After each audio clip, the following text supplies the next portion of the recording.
man, I wish I could find a way to better advertise Apothic Press. Just back it already.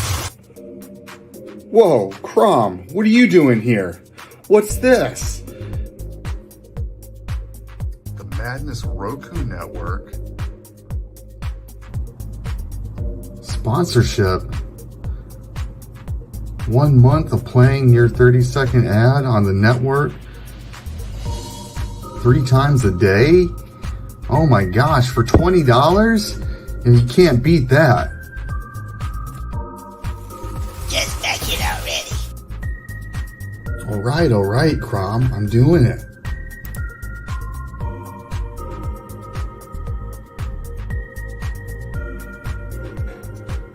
Awesome. Hi, I'm Tanner Hurley, founder of Apothic Press. I back the Madness Roku Network, and so should you.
Fairview's coffee has mysteriously gone missing. Mayhem ensues when strange, coffee-craving zombies plague the city. Detective Mickey Potatoes, an overworked public servant, uncovers why ordinary citizens are losing their minds and how to stop the coffee apocalypse. But it involves the mafia. And when you're dealing with mafia crime families, nothing is ever easy. The mafia controls everything in the city, including the police, including him. If he breaks the mafia, they will break him. So, the city is without coffee. The city is burning before his very eyes, but he's powerless. Detective Potatoes has the power to stop the coffee apocalypse, but if he does, he could lose everything.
This is my place, okay? I have in here who in the fuck I want. Honeycomb steak. Yeah. It's not small. No. Kiss my entire. Oh, my darling, knock 3 times on the ceiling if you want me. Your coffee, sir. Thanks, beautiful. You're welcome. This is a man's world.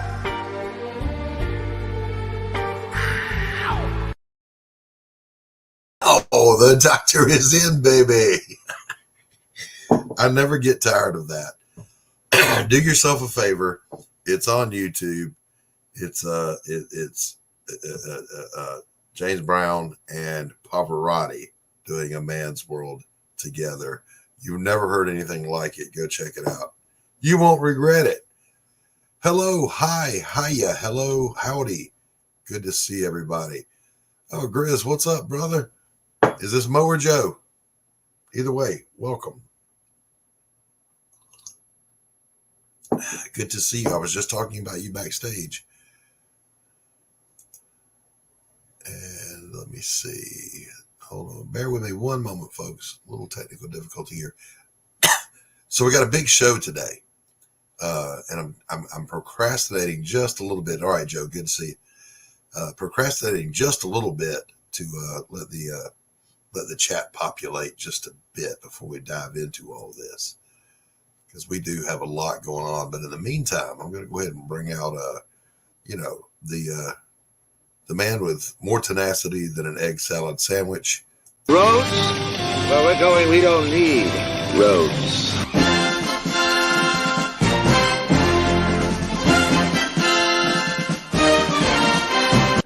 Gordon Shumway, nice to meet you. Interested in a new Buick? Nonsense. I've not yet begun to defile myself.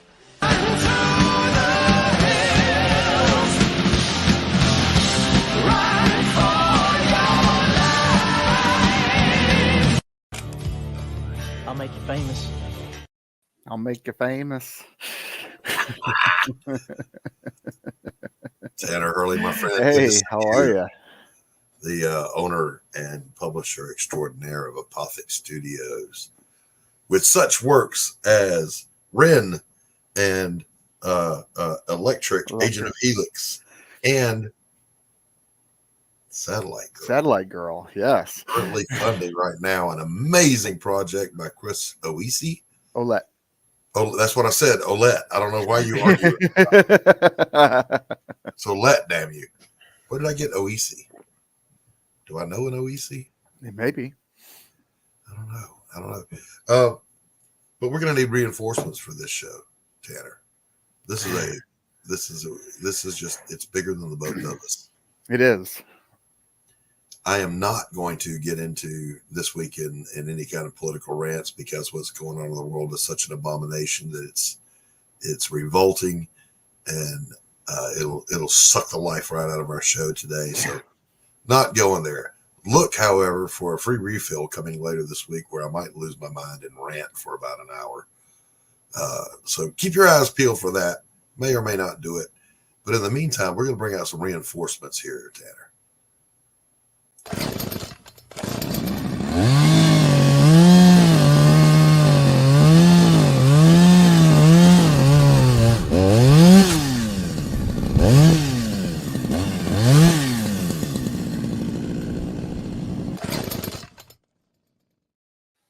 Greetings and salutations, everyone. How the devil art thou? I love it. How are you, brother? Good to see you. It's good to see both of you as well. Now, I've told you before, too much handsome on the screen. You've got to watch it, right? They'll have to be like one of them Surgeon General health warnings sooner or later if this carries on, all right? I'm seriously beyond anyone ever confusing me for good looking. All right. I just have to rest on the laurels of I used to be. Just do what I do. Get a British accent. It's fine. Oh, perfect idea. Every time I've been in the US, this accent, it gets me everywhere. And I mean everywhere. Do I have an accent? We're waiting for Tanner to develop a Southern accent. He's a transplanted snowbird. Has moved here to the deep South. Hey, y'all. Yeah, I haven't heard too many y'alls coming out of his mouth. We'll have to see. Not Tanner. Lou, what in the world is going on with you, sir? Oh, just, stuff, really. Just general stuff, waking up, doing something horrifically stupid, and then rolling out of bed, the normal actions, And, I've been dropping a little announcement here and there and everywhere, I noticed a tweet or a post from you. I don't remember which. Yeah. It said that you frequently, or the question you must frequently get asked in reference to Ed Gein, Demon Hunter, is what? Well, I get 3 questions. I always get, are you going to do a sequel? Are you going to do a book on a different infamous serial killer? But the one I get asked the most is, will you do a team-up book of infamous serial killers? To which I was saying for ages, no, that's who would want to do that? That's a silly idea. I get people, and it was the way they worded it. The amount of times it's like, will you do an Avengers of serial killers? Right. Or a Justice League of serial killers. And it was like, Avengers? No. Justice League? Not going to do it. And then one night, I was sat there all on my lonesome, and I was just going, it's just a stupid idea. And my brain went, I agree. And I was like, thank you, brain. That's the first time you've ever helped me out. Normally you get me into trouble. And then as I was going to sleep, I'm half asleep, and my brain just went, but wouldn't an A team of serial killers be fucking awesome? I was like, damn it, brain, you're right. You're absolutely right. Hell yeah. So it's happening. It's not going to be straight away. It's a little book called The Defilers. We're going to have 4 infamous serial killers on there. I haven't said all of them yet. I've only announced one of them, because 3 of them will get their own solo mini series leading into the book. Oh, wow. The other one will be introduced in the book. And once I've done the Defilers... World building. Oh, yeah, big world building. But once I've done the Defilers, I'm not going to do infamous serial killers anymore. A fictional one here and there, possibly, but I won't do real world serial killers anymore after that. And I've announced that the first serial killer on that team is John Wayne Gacy, who's getting a book called John Wayne Gacy, Survival of the Sickest. And I've already got an artist signed up called Halil Matei, who you will know from books such as Pop Singer, Rabbit's Badass Song, and I believe he also did some stuff. It came out on a Wednesday for Alterna as well. So I seem to keep pinching their artists for some reason. Don't know why. Yeah, don't know why. And do keep in mind, boys and girls, when you think, God, man, what kind of sick mind would come up with such a thing? It's not Lou doing it; it's his brain. Well, right. I tell you, it's my brain. Really, it's this very evil sock puppet that I've got called Jeremy Dahmer. You just don't want to know. One day I'll bring him onto the show, and you will never want me back. I can't control him. He has caused the police to arrive on my doorstep many times before. He's actually got a Twitter account. Don't look at it. It's not worth it. Like if you look at his Twitter account, there's no amount of scrubbing your PC or your laptop that will save you from the feds. Or your just brain. Burn it. Just burn or your it. brain. Or your brain. Absolutely. He got his brain from a girl named Abby Normal. Put it in brain. Come get it out. An abnormal brain. But yeah, if people go to the Madness, you can actually see the character designs for John Wayne Gacy that Halil's done, and they are That's over on the Facebook Madness group. Yes. Yep. Get over there and take a look at it. Also, if you're interested in following the fantastic work this guy does, luciferstorm.com. You can pick up books like these on a little place we like to call the internet. Ooh, very nice. And so is this one. This one's pretty good as well. It's not bad. It's not bad. People actually like it. They actually give me money for it. So that says something. It does. That's got to be quite the topic down at the pub.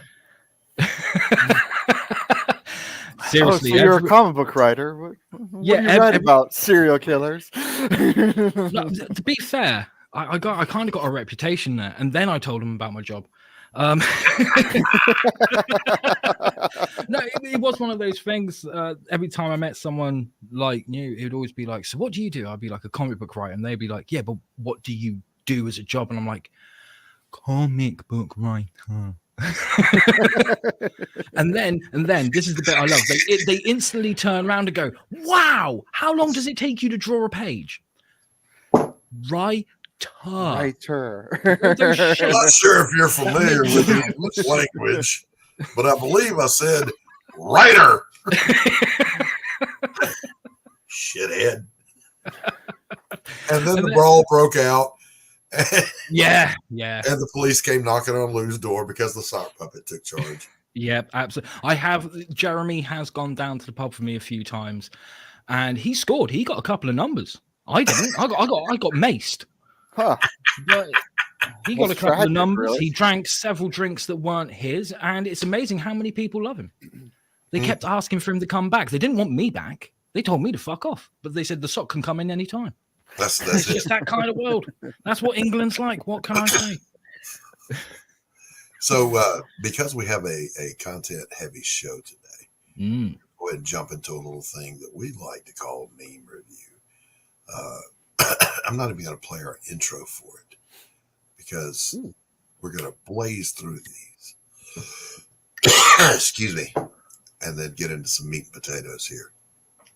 But I've decided that I'm adopting this person as Doc's Coffee Shop official barista, waitress, whatever you want to call her. Listen, every diner in the world has one of these. All right. You don't want her in your home, but you absolutely want her as your waitress. The coffee will be hot. It will be plentiful. She'll bring your food. She won't gnaw your ear off with a bunch of sassy little platitudes. She's just going to make sure that you get taken care of. So, it says it's not. It's not. It says Crystal on her blouse, but we're gonna have a naming contest, I think, to name her here pretty soon. So let's dive into some memes here. Dude, Crystal is the name of the restaurant. It's on the sign behind her, and it's on. Okay, don't come out here and yell at me, you old coot. Now that the statues are down, tell us how your life has improved. Take your time. I'll wait.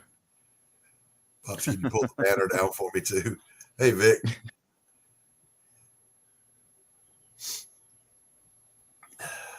Wait, there we go. And then, of course, we got this one here. If you know, you know. If you don't know, you missed the whole news cycle. But, this is a door. This is a fire alarm. I can't think of anyone anywhere beyond kindergarten age that would think that pulling the little red thing would cause the big white thing to open up. It just doesn't work that way. You ever taken a nap so good that you woke up thinking that you missed the school bus, but it's Sunday afternoon and you're 54? Yes. That's some good sleep. And that shit actually happens. Mm-hmm. It happens more often than you think.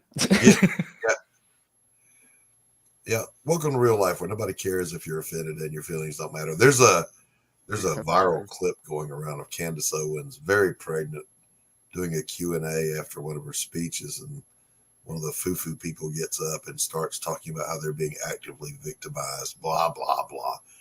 And Candace Owens, who normally gives very thoughtful and rational discussion answers, responds to her by saying, "Life's hard, get a helmet." Just perfect.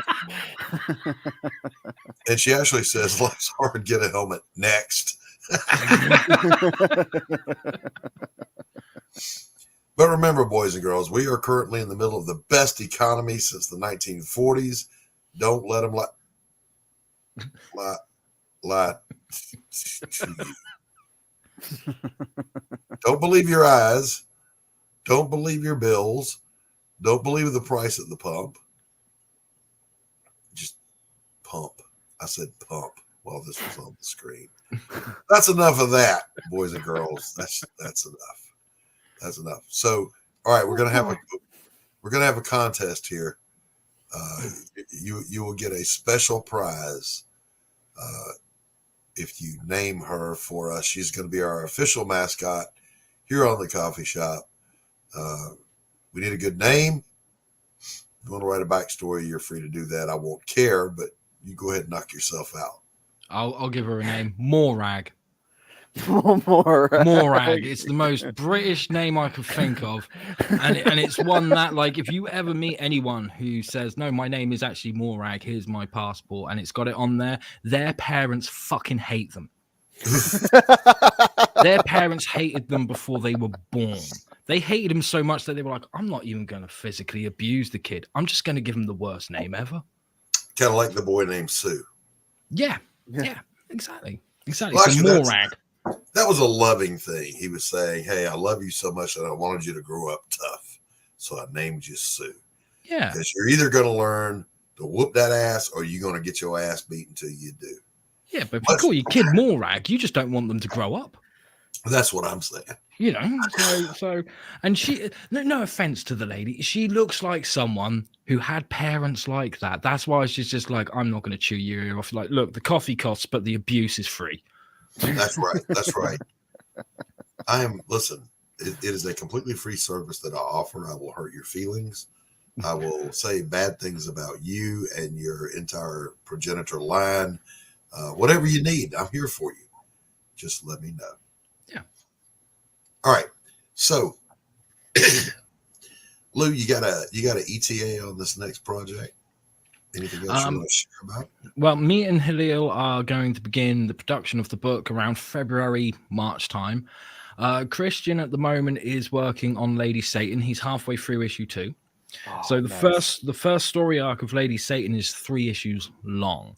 And I said to him, like, look, I always intended this story to be like 3 story arcs, maybe 5. And I said to him after he finished the first issue, I said, hey, look, you know, people love it when we work together. I'm having a scream on this project. You're having a scream on this project. Don't answer me straight away. Wait till you see the script for issue 4.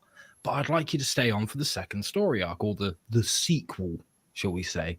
And he didn't even wait. He just came back and went, I'm here for the long ride. I'm here till the bitter end. And I was like, awesome. So next year, instead of just being like, I got one book and we're releasing it like, you know, issues like a couple of months apart, we're going to have both John Wayne Gacy coming out. That should start publishing after Lady Satan's finished, because the 3rd issue of Lady Satan should be around April, May time that comes out.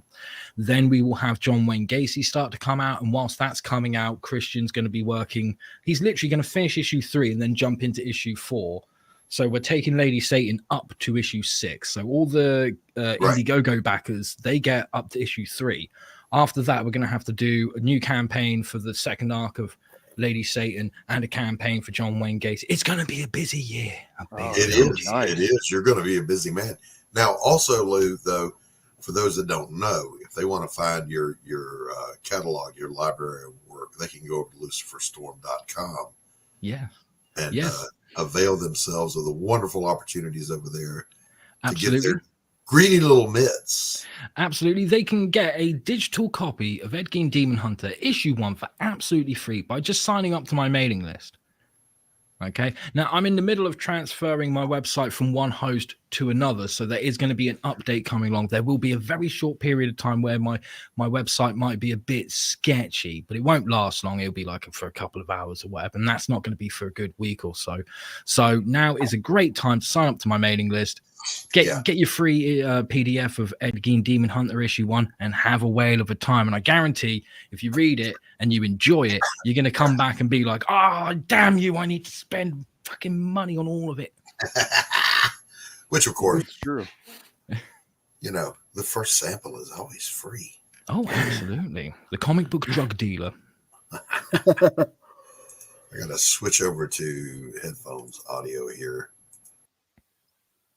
because it's getting muggy in here. It's not hot, but muggy. I gotta have some air circulating.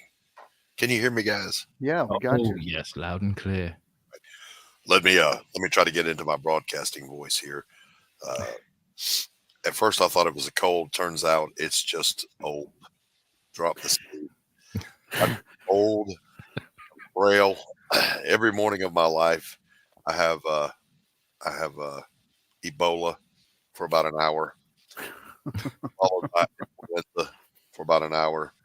Then the medications kick in, and I'm good for about an hour, and then I crash. That's life as an old guy. Just what's up. Well, you had that meme review, and that got me thinking about this morning. So today, I got up, I got the kids off to school, the wife went off to work, and I said, "Man, I'm tired. I'm just not having it today." So I went back to sleep, but I didn't bring my phone with me. And apparently the wife tried to get a hold of me like 3 times. And then thought that I was working on something in the garage and may have fallen off the ladder. And sends a friend to check on me, which if they rang the doorbell, I certainly didn't hear it. So that made matters even worse. Oh, Tanner. Carrie, good to see you. Welcome. So I wake up and she's like, "Is everything okay?" And I'm like, "Yeah, everything's great." It's awesome. I just had the most amazing nap, and because of it, I've missed Sunday school and I'm 54. Yeah. Yes. Tanner, I relate to that though. It's like, why do we just assume something bad happened to me? Can't a fella just take a nap? Yeah. Yeah. It's like, gosh, I've been running strong with this campaign and everything. I just wanted a nap. Just a little nap. You have to sit on the naughty step for a good while, mister. Now Carrie is across the pond over on your side of the turf there, Lou. Is the naughty step a thing? Oh yeah. We're not told to sit in the corner. You sit on the naughty step or the naughty stool. That's not You sit on the naughty stool and you think about what you've done. It's one of the classic lines from childhood, along with "Stop crying or I'll give you something to cry about." Now we got one here in America too. We had something similar when I was coming up, but instead of go sit on the naughty stool, it was get up. I didn't knock all your teeth out. See,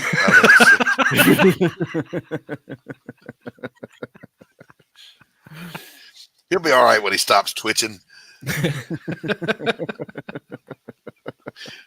Shit just happens, it's part of parenting. It's what I'm saying to you.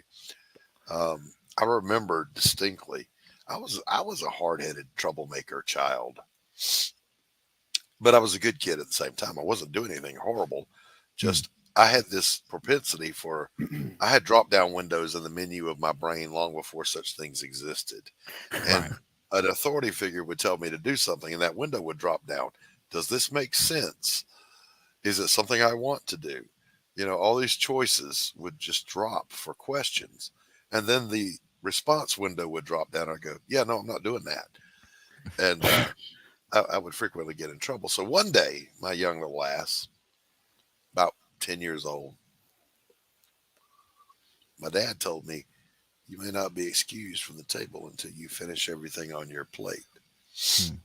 And all I said was, "I don't want to eat the vomit looking thing on the plate there, Dad." And then the next thing I heard was my father going, "No, he'll be all right. Just leave him there." As I woke up in the next room laying on the floor. And the first thing that happened, guys, is the drop-down window popped up. Perhaps you've made a mistake. Reconsider your life choices. Would you like to go back to last save point? My youngest son was very similar to that. He's the one that usually gets himself into trouble, and he had upset his sister, and or basically he did something, and I was like, "Brennan, you go to your room and you think about what you've done." And he goes, "I don't understand why I have to go to my room. I know what I did and why I did it." I don't need time to think about it. I did it. Yes, that's not what you say to the judge. Think of it like this, son. In the real world, if you'd done something like that, you'd be in a holding cell right now. So your room is the holding cell. We'll have a trial for you later. In the meantime, just get the fuck out of my sight so I can let you live, is what I'm saying to you. You know, the amazing thing about kids though is you do that and they're like, oh man, I gotta go to my room, and they really do feel punished. And it's only when you're an adult that you realize, like, hold on, when they sent me to my room, I had all my toys there. I had all this cool stuff. How was that a punishment? Yeah. Well, I never saw it as a punishment, and therefore my parents stopped doing it. It was, you get out there and you cut the grass, young man. Oh no. Because you see, Dad hadn't cut the grass in a month. So you got to go out there and rip start this cobbled together piece of shit death trap push mower that could grind stumps and concrete cinder blocks into dust, and go out there and shove it through these swarms of yellow jackets, wasps, bees, everything that stings, and hope you get out of there alive. And so I was doing that. You got all this grass that's taller than you, and you're cutting through it, and then you see Arnold Schwarzenegger covered in mud going, no, get to the chopper. So again, being the petulant child that I am, I remember on one occasion being forced to do that. I pushed one pass toward the back of the yard. There was an alley that ran behind the property. That's where you took your trash cans for the truck to come pick them up. And I pushed a little path back there. And then I just turned the mower off, and I went and chilled out under a tree and said, see, I'm going to do what I want to do. Oh, man. They're going to have to come up with a better punishment than this, because I ain't doing that. Yeah, there was a petulant streak there. See, you would have definitely been put on the naughty step quite a few times. The naughty step. If you'd been here in the UK. The naughty step would have had my name carved into it, is what I'm saying. and unfortunately, that never really left me. I specifically remember, boys and girls, while I'm pouring my heart and soul out to you here in my therapy session, I was on active duty in the military, not a place that you want to practice insubordination. And I had someone give me a very stupid order one time. And I did by then have enough sense to at least correctly respond by saying, hey, that may be the stupidest thing anyone's ever told me to do, but I'm going to do it because you got one more whole stripe than I do, baby. Apparently that was a wrong thing to say too. What? Why am I in trouble right now? And that's when you woke up and they said, it's fine, the war's over, he'll get up when he's ready. He'll be fine when he stops twitching. All right, so boys and girls, we're gonna bring out our buddy Pops here in just a minute. We're gonna be talking about the CROM Roku development, and we're gonna be talking about it from the standpoint of, first of all, what it is, and we're gonna let Pops talk about that. But we're also gonna talk about why you should care. What in the world is this thing, and why should it matter to you? And there are several different reasons. And before I bring Pops out, I'm just going to tell you right now my reason. I'm supporting the whole idea because I despise censorship. Thomas Jefferson famously said, I have sworn upon the altar of God eternal hostility toward every form of tyranny over the mind of man. To which I say, me too.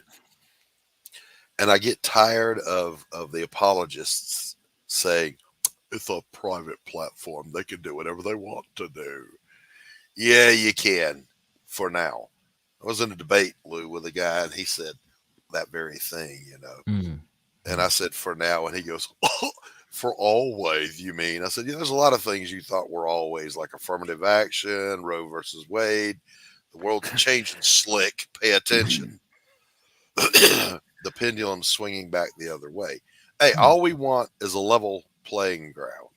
I want you to give me written rules that if I follow them, I'm good. Not whatever you feel like on any given day. And you don't want it being vague. Yeah, and nothing pisses me off more than for example, I have a community strike. A community guidelines violation on my channel from December of 2022. No method of appealing, no method of even knowing what the violation was, nothing. How is that a business model? How does that say we, the corporate overlords, appreciate your participation in our endeavor? No, that's like someone coming into your restaurant and they order a meal and you instead bring them a mop and a bucket and say, here, mop the floor and then get out. Wait, what? That's not how any of this works. I detest censorship, and saying it's legal doesn't mean it's not censorship, because it is. All right. So having said that, we're going to bring out the man himself here. Let me find a little something I want to use. Won't you get in trouble if the boss shows up? Oh, no, it's the boss here? Hey, wait, I'm the boss. Hey. And I'm not the boss like YouTube or Google, okay? I'm the boss like the guy who's trying to make it happen, not the guy who's trying to make it unhappen. Right. See what I'm saying? I've never seen a platform more determined to shoot themselves on the dick. Look, Doc, we know there are shows on our network that will never get monetized on YouTube. We know. That's right. Okay. Is that a reason for you to not ever be monetized anywhere else? Exactly right. You know, and look, the thresholds change. What you have to get to the monetization level. You know, the watch hours, the amount of shorts, the amount of subscribers, blah, blah, blah, blah, blah, blah, blah. You want your show monetized the first time it gets shown on a platform. The first time somebody watches one of your shows, you're getting part of that ad revenue. Join the madness. Join the Roku channel. I'm providing content. What's wrong with expecting to get a little cheddar for that? From day one, not when you reach their threshold. Arbitrary. They're arbitrary numbers. Yes. All right. So, Pops, in light of that, you have begun an endeavor to create something different, an alternative to the censorship factory that is, and I won't even say the name because I'll get a strike, but that is contemporary social media. Yes. The weaponized social media of the left. So tell us about what it is, Pops. Bring it up. Let's take a look at it. And then we're going to talk about what we talked about before the show as you're doing that. And that is this. Pops is a little bit of a controversial figure. And we don't know why. He just is. He's caught hate from some folks, and they will then say, well, I don't really have a reason for hating him. I just don't like him. Well, that's cool. You're free to do that. But this that we're looking at, the Madness Comic Network Roku platform, is not about Pops. Pops doesn't even have a show going on it. It's about how many shows, Pops? Wait, what did you say? I don't have a show going on it. How many shows are on the network right now? Right now, there's like 35 or 40. And I do have a show, Doc. That's true. That's true. 35 to 40 creators who are looking. Some are weekly, some are bi-weekly. That's why I say 35 to 40. Right. Because we're talking about weekly shows, right? So some shows don't do it weekly. They do it bi-weekly. So 35 to 40 weekly shows that we've run on the YouTube channel as a beta test. Right. And there is an alternative now for all of those creators. So look, you want to hate on Pops, that's cool. Does that mean you hate everybody in our list of creators? And if you do, please get in touch with me and I'll schedule some therapy for you because you obviously need it. In the meantime, Pops, walk us through this thing. I'm going to embiggenate it and get us off the screen and let you do your thing, brother. Well, it's there's three different levels to this. It kind of has layers. Okay. So we showed you an ad at the beginning of the show with Tanner when he backed it as a sponsor. So for sponsorship, let's let me just jump around and do this, one at a time, right? We'll go to the sponsorships first here in the middle. All right. Yeah, right here. Okay. The LCS and convention sponsorship tiers, which is also for creators as well. Okay. For you guys that run campaigns, this is great for you. That's why Tanner backed. That's why most of these people have backed at the 30-day for your ad sponsorship for a 1 month video. You see, we have 8 backers here. 8 people know they're going to do a campaign next year, and they're grabbing that month of ad time to play their ad during their campaign. Smart move. Okay. If you're going to run a campaign in 2024, you might as well get you a 1 month ad, right? But if you think differently, you think a little bit bigger, and you want a 90-day ad because you want to run your sign up for 2 months before your campaign launches, or you want to run that ad after your campaign's over on Indiegogo, say, and you go in demand. Okay, you maybe want a little bit more. We got a 3-month tier, a 6-month tier, one for the whole year, a VIP tier, which basically, you guys know how we do the. If you look up above there, you see the sponsors' logos on the promo card, the background piece we have up right now. Right. You can get that 6 months worth of just having your logos on our promo tier or on our promo cards. 6 months for $50. There's different levels of being able to promote your stuff on a new platform in front of an untapped audience. This is the thing, guys. There ain't a whole lot of what we do on Roku, but there's a lot of viewers. There's tons of viewers. Hart Fisher's American Horrors channel got 8 million views the last 3 years. And that's a back-to-back 24-hour channel, not like a view-on-demand network like we're building. We're going up there. We're going to have 3,000 videos people can watch on day one. There's going to be a lot of stuff, a lot of content for people to get lost in on this network the day it launches. Exactly. And God bless Max, because he'll be the poor bastard having to upload all that. Yeah, I'm gonna get to our team. Trust me, I'm gonna get to our team. There's just so much to cover in this doc. It's really hard to scrunch it. But it is. So that gives you your. Let me help you as the host and interviewer here. Let me help you out with this. All right. So, who should invest in this Kickstarter? Everybody. If you're a creator and you want to get your product in front of an audience, this is for you. If you have a YouTube show that you do and you want to get out from under the thumb of the censorship, you need to be here. If you are a supporter, a fan of comic books, indies, of individual content creators, and you also are sick of it, then you need to be supporting this. So, and there's a lot of cool stuff. Well, one more thing, and there's one more category. If you're out there and you have a show and you want to bring your show into the network, there's no censorship here. There's no litmus test. If it's legal, that's the only criteria. You can bring your show onto the Roku network.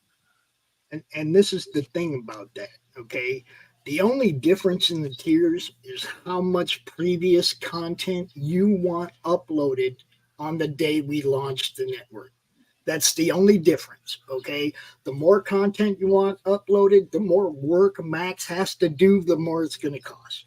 That's the only, you see what I'm saying? There's no perks for getting more, whatever. No, it's just, and this is such a great deal. Look, Max is going to upload 500 videos for $225. God bless him. That's less than 50 cents a video, guys. And Max is doing all this work, and we already have like 8 new shows or 10 new shows signed up. Okay? With more coming. With more coming. I sure hope we get more and more coming, man. Look, independent films, or if you run a show that is just like your your comic, like if you got one of them live action shows that just does your thing continuously, if you want to put that up and have it up for the whole year, there you go, $100. Independent movies, $100, you're up for the whole year. Right. You know, and you get half of the ad revenue generated by Roku. So, Pops, let me play devil's advocate here for just a moment. Okay. I'm broke. I don't have a lot of money. Is there a way I can contribute to this without buying a tier? Yes. I mean, if you want it, look, we have a referral program. Okay. We have a referral program up here, right here at the top of this rewards thing. Mm-hmm. If you talk a friend into bringing their show to the network through this campaign, you'll receive a 30-second video on the network for 3 months. Mm-hmm. Mm-hmm. You can use anytime next year, right?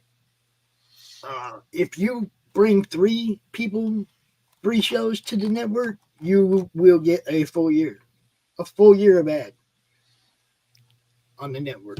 Right, right.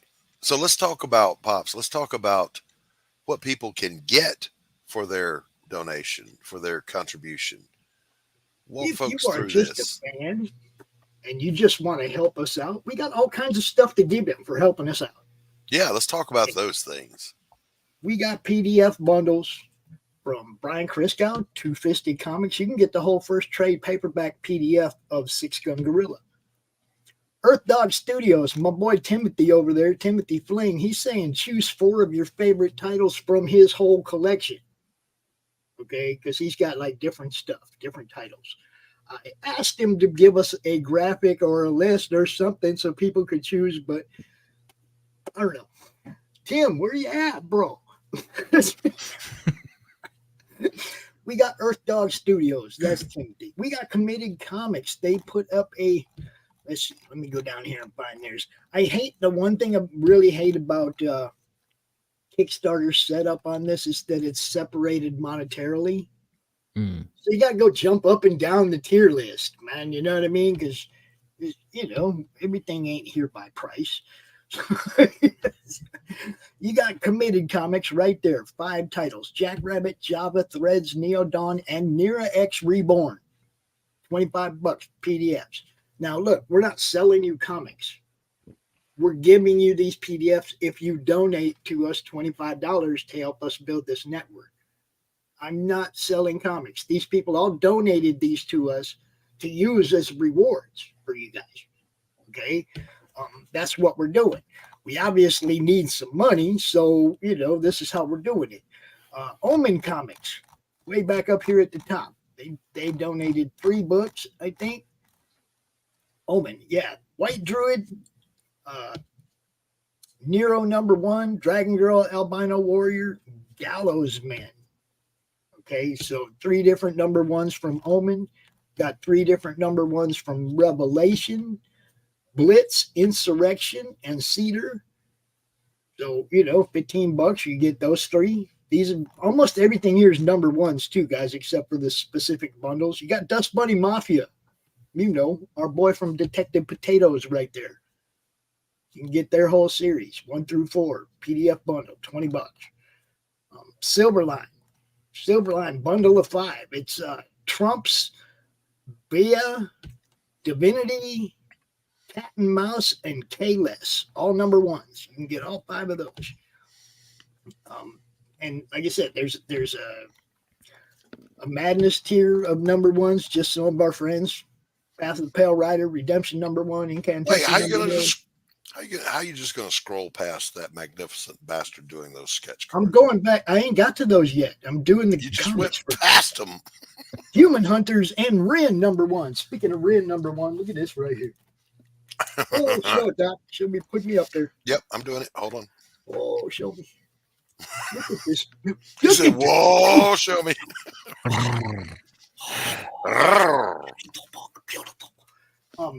I gotta save the great moments, but there's a great moment. Yes. Yeah, we're gonna get to that here in just a minute. In the meantime, Pops, roll on. If you want all 37 PDFs in one giant bundle, throw us $90 toward building this Roku network. We're going to send you all 37 books. Boys and 37 girls. PDFs right there, guys. Look, that's probably the biggest PDF bundle on any campaign anywhere. And these are from the very best independent creators out there. And I'm saying, thank you to them, to everybody who donated something for us to put out here to entice people to back us. I love all you guys, man. All those people I just talked about, all those companies right there, Roland, Mike, and all the Tom, Tim, Brian, everybody, Max, all you guys kill it. We got original art here, guys. There's some original art up here that I'm really surprised is still sitting here. Okay, but if you happen to back one of the 3 original art tiers, you get one of those bundles PDF of your choice. Just pick one, and we'll throw it in with your original art. Okay, if you get any of the sketch cards, you get a single issue PDF of your choice from any of those 37 available. Just we'll add in the survey. Just let us know which one you want. You know how this works, guys. Fans' choice sketch cards right here. Look, we got Rich, we got Doc, we got Ron at Romo Art, Dal from Token, Still Token With, and Christian Zaffo. All of these guys are going to do 4 sketch cards or whatever you want of your choice. Right? I think some of these are already gone. Let me go see what we got here. We got Doc Blalock. There's only 2 left. 2 of those are gone. Doc, you're going to have to work. Rich, there's still 4. You guys can get 4 Rich Perottas. You guys see him every Sunday on the art stream. You guys know he can draw. You want a piece of Rich art, $25. Ron Romo, right there. Again, this dude is premier, man. You guys, somebody pick those up. Just the Madness, the Committed Comics. There's Christian. More left of that. Okay, so look, Doc. Dal, I got one of Dal's because I want some Dal art. And yes, I did back my own campaign, but because he wants what's there. I want a piece of Dal art. What can I tell you? Right. Look, there's a Corey Barton Kozor head sketch, $100 and a PDF bundle of your choice. Pops, let me interject a point here. Okay. For those of you who don't know, Pops, yeah, he's a promoter and he's this and that. But before all things, Pops is a super fan. Yeah. Okay. This guy loves indie creators and their work. All right. So when he says, I backed my own campaign, he's not talking about, I did this to try to blah, blah, blah. No, I want that damn art. Yeah. And I'm a broke ass, so you see me down there getting a sketch card, right? One singular sketch card, right? So there's a couple other pieces of original art, but we'll just scroll down here and order through these things. Look, J. David, you guys know him, Drunk 3PO, Achromatic Chronicles Blue. There's 2 signed copies that he donated, $35 each, guys.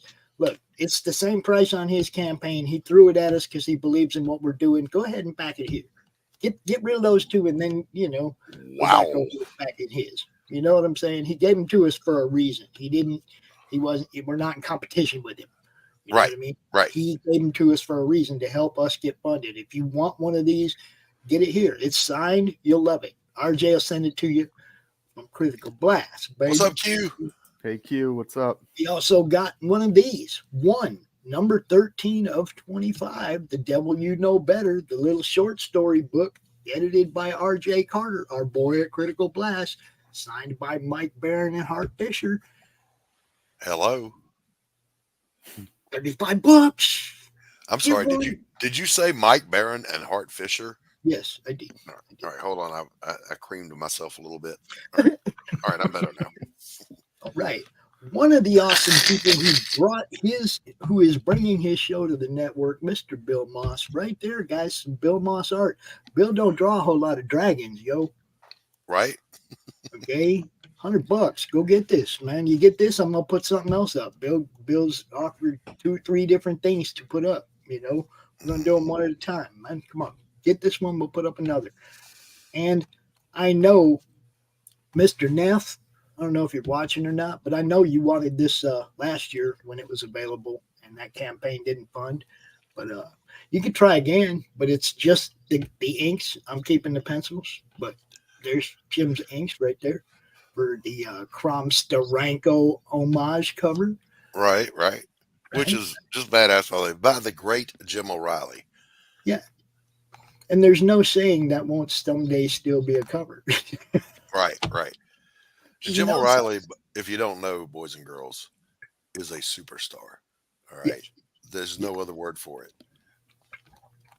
And like I said, I appreciate all these guys. They're throwing stuff at us, throwing their time and their talent at us to help us get this funded. Man, if all these people believe in this, guys, I want you to believe in it too. We're going to give you some cool stuff. There's 2 different t-shirt options. You can get the Madness Roku Network logo on the front, or you can step up to deputy status and you can get the one with the badge on the front that says I helped build the Madness, and the Madness Roku on the back, the logo on the back.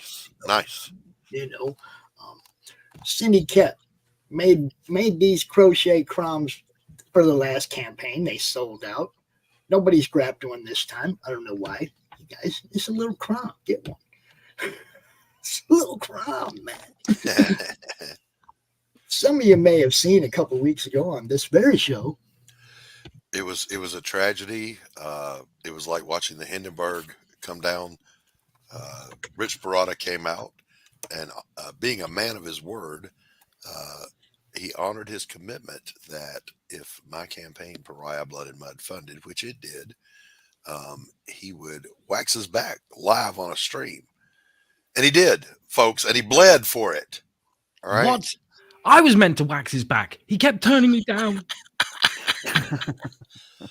So now, when this funds, he's going to wax his chest. And if you guys don't know, Rich Perotta is a hairy little fella. So if you're into pain, which Rich clearly is.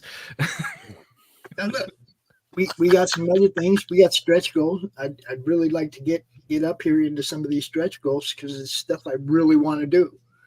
Right. Hey Timothy, one of them how are being you? the CROM Ash Can at 7,500. Story and art by our boy Doc. Okay, I'd really like to get to the point where CROM comes out in his own book finally for the first time. You know, and it's sitting right here finished. Let me hit that point. It has been my consistent business model that I don't promise a book until the book is finished. So the little CROM ash can is done, sitting right over there, ready to go to print. So yeah, we hit that stretch goal. Please say it's 22 pages of him just saying, "Back it already." It is. It's the first time he pops out. Technically, the second time he pops out of the internet, makes an appearance, but the first one is just a single page. Mm-hmm. His origin is very simple. It's a single page, 3 panels. Mm. Yep. And I think I got to have you draw that too, Doc. Okay. Spoiler, he pops out because he's a troublemaker. And he knows Elizabeth Payne from Pariah Blood and Mud is a driven and tortured soul bent on revenge. So CROM takes it upon himself to take her to the true person behind her pain so she can kill him. That person is me.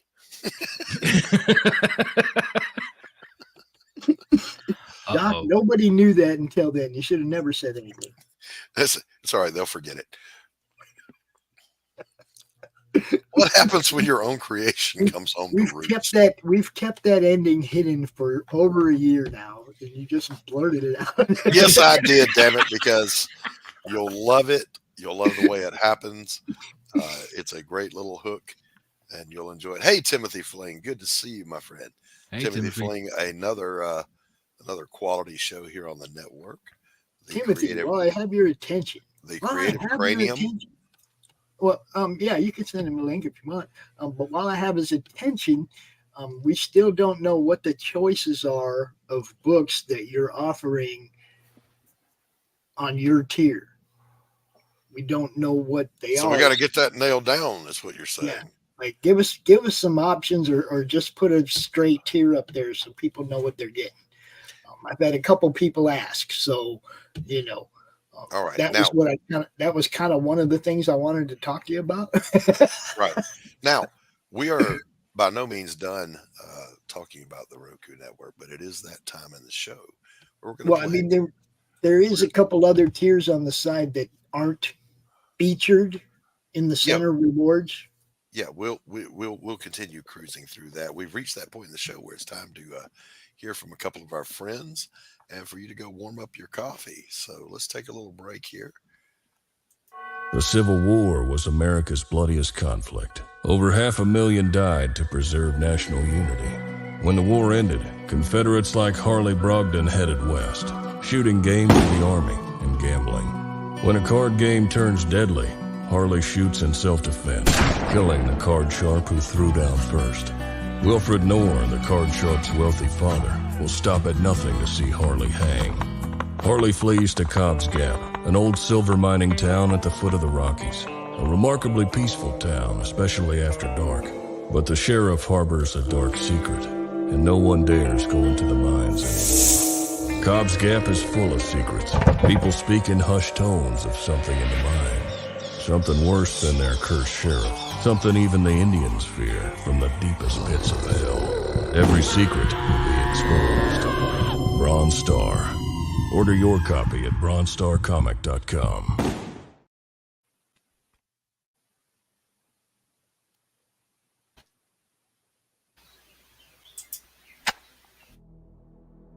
I told that moron not to take out my Tchaikovsky tape. No matter, let's get started.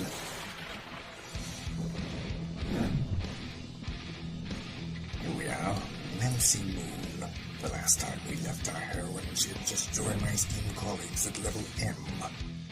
And the soldier who cannot stop talking, a magician with the money issues, and a vampire with a checkered past. But there are other teammates she is yet to meet. One in particular might be a little bit shocking for her. I do hope she's not allergic. Back it today, won't you? Like right meow.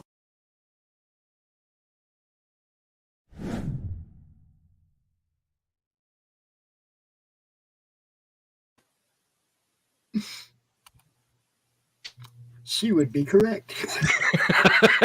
My only issue is what vampire doesn't have a checkered past? This is true. It's like, look, I was a young vampire. I didn't know any better. I went around eating people.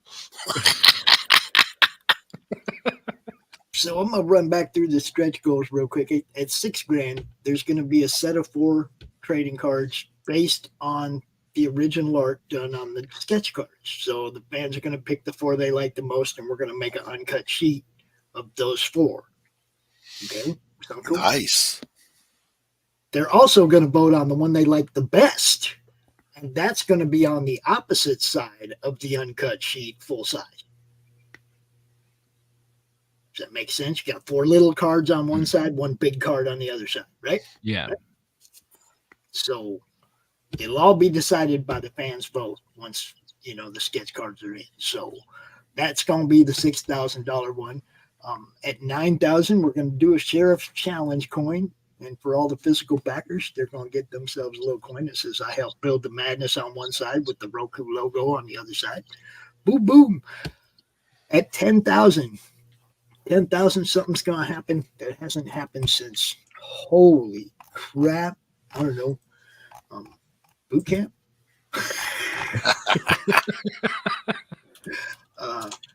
I'm going to chop the ponytail off and donate it to Locks for Love. Woo. At $10,000.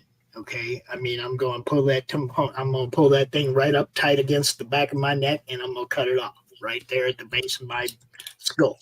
There ain't going to be nothing left here but short. I can't see it. I just can't imagine it. Nobody can. Even my mom was freaked out. You're going to what? I always love that response. Look, I I used to have really, really long hair, right? And I cut like a foot-long braid off the day my mom got married 22 years ago or something. Yeah. 22 years ago last week, actually. Okay. And I cut like a foot of probably 13 inches of it because braided it was still a foot long. And I gave it to her as a gift on her wedding day, and she had not even noticed that I cut any off. Whoa. That's how long my hair was. She didn't even notice that I had cut my hair. So I completely understand the dedication to that, though. I mean, like, bear in mind, you guys have known me with short hair for fuck knows how many years now, but you do realize, like, I used to have dreadlocks.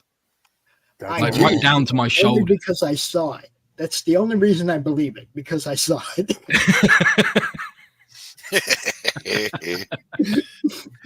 Now, a friend of mine, some friends of mine are getting from like way back in junior high and high school days. A lot of us didn't graduate from the same high schools. A lot of us moved away, and you know, so we're like organizing a reunion next year. This was back in, I think, 78, maybe. We were going to an Alice Cooper concert at St. Paul Civic Center. You can look this one up. The show got tear gassed. An indoor arena got tear gassed. Imagine the panic and people running out and trying to get out and stuff. And we were way up in the nosebleeds, and we were like the last ones that the shit actually got to. So everything was between us and the exit. One of my boys, Greg, was in a freaking body cast from neck to ass. Oh, sweet Jesus. So we could not just run out, dudes. We had to protect our boy from getting trampled and fucking help him and shit. And dude, it was so bad. It was so freaking bad. But that's how I looked then, guys. I was like 14, 15 years old right there. And that's my boy Guy Hamilton, who doesn't have no hair now. He's telling you guys, too much handsome on screen. You gotta stop. All right, let's by the way, warning comes up. Let's welcome Timothy Fling to the show.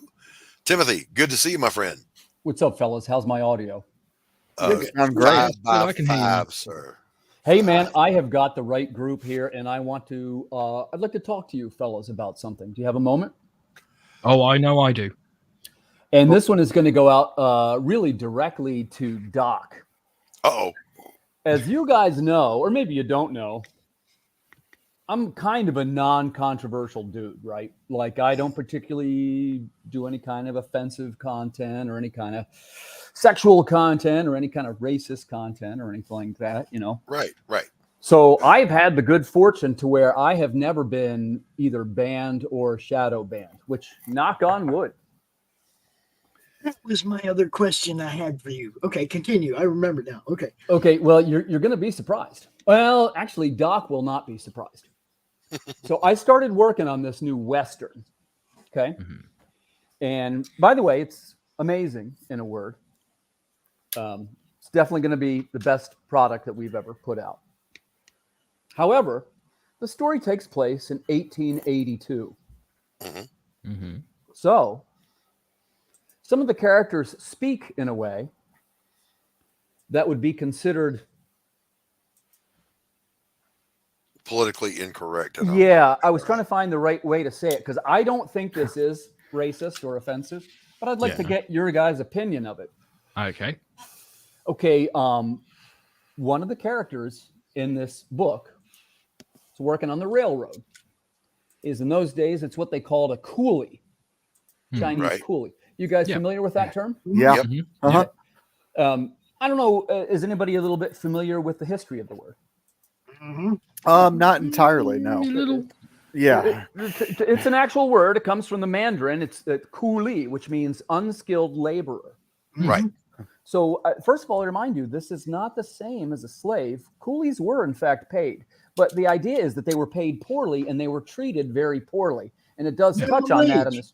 Yeah. Well, not even that. I think they paid them. Yeah, I think they paid the Chinese people something like a penny a day. Yeah, it was Which is more than we made in the military, by the way. Well, my question to you guys is this. And look, be honest, because I value your opinions. Hey, Okay. Lucifer, how you doing, man? We met before too. Yeah. good Yeah, to we see you have, again. man. How you doing? Yeah, nice to see you. Me. So my question to you is this: Is that do you Hold on find? Hold on one moment. We're going to bring somebody out here.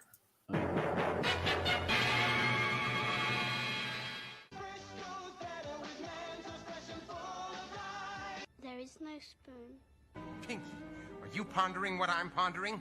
I think so, Brain. But isn't that why they invented tube socks?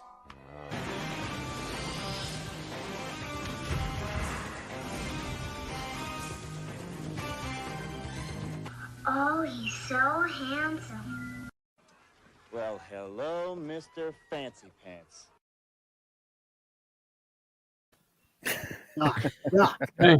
We got to change the Mentos to a pen. We got to Photoshop a pen over that Mentos thing. Yeah. Stephen B. holding up his pen. What's up, Stephen B? Welcome.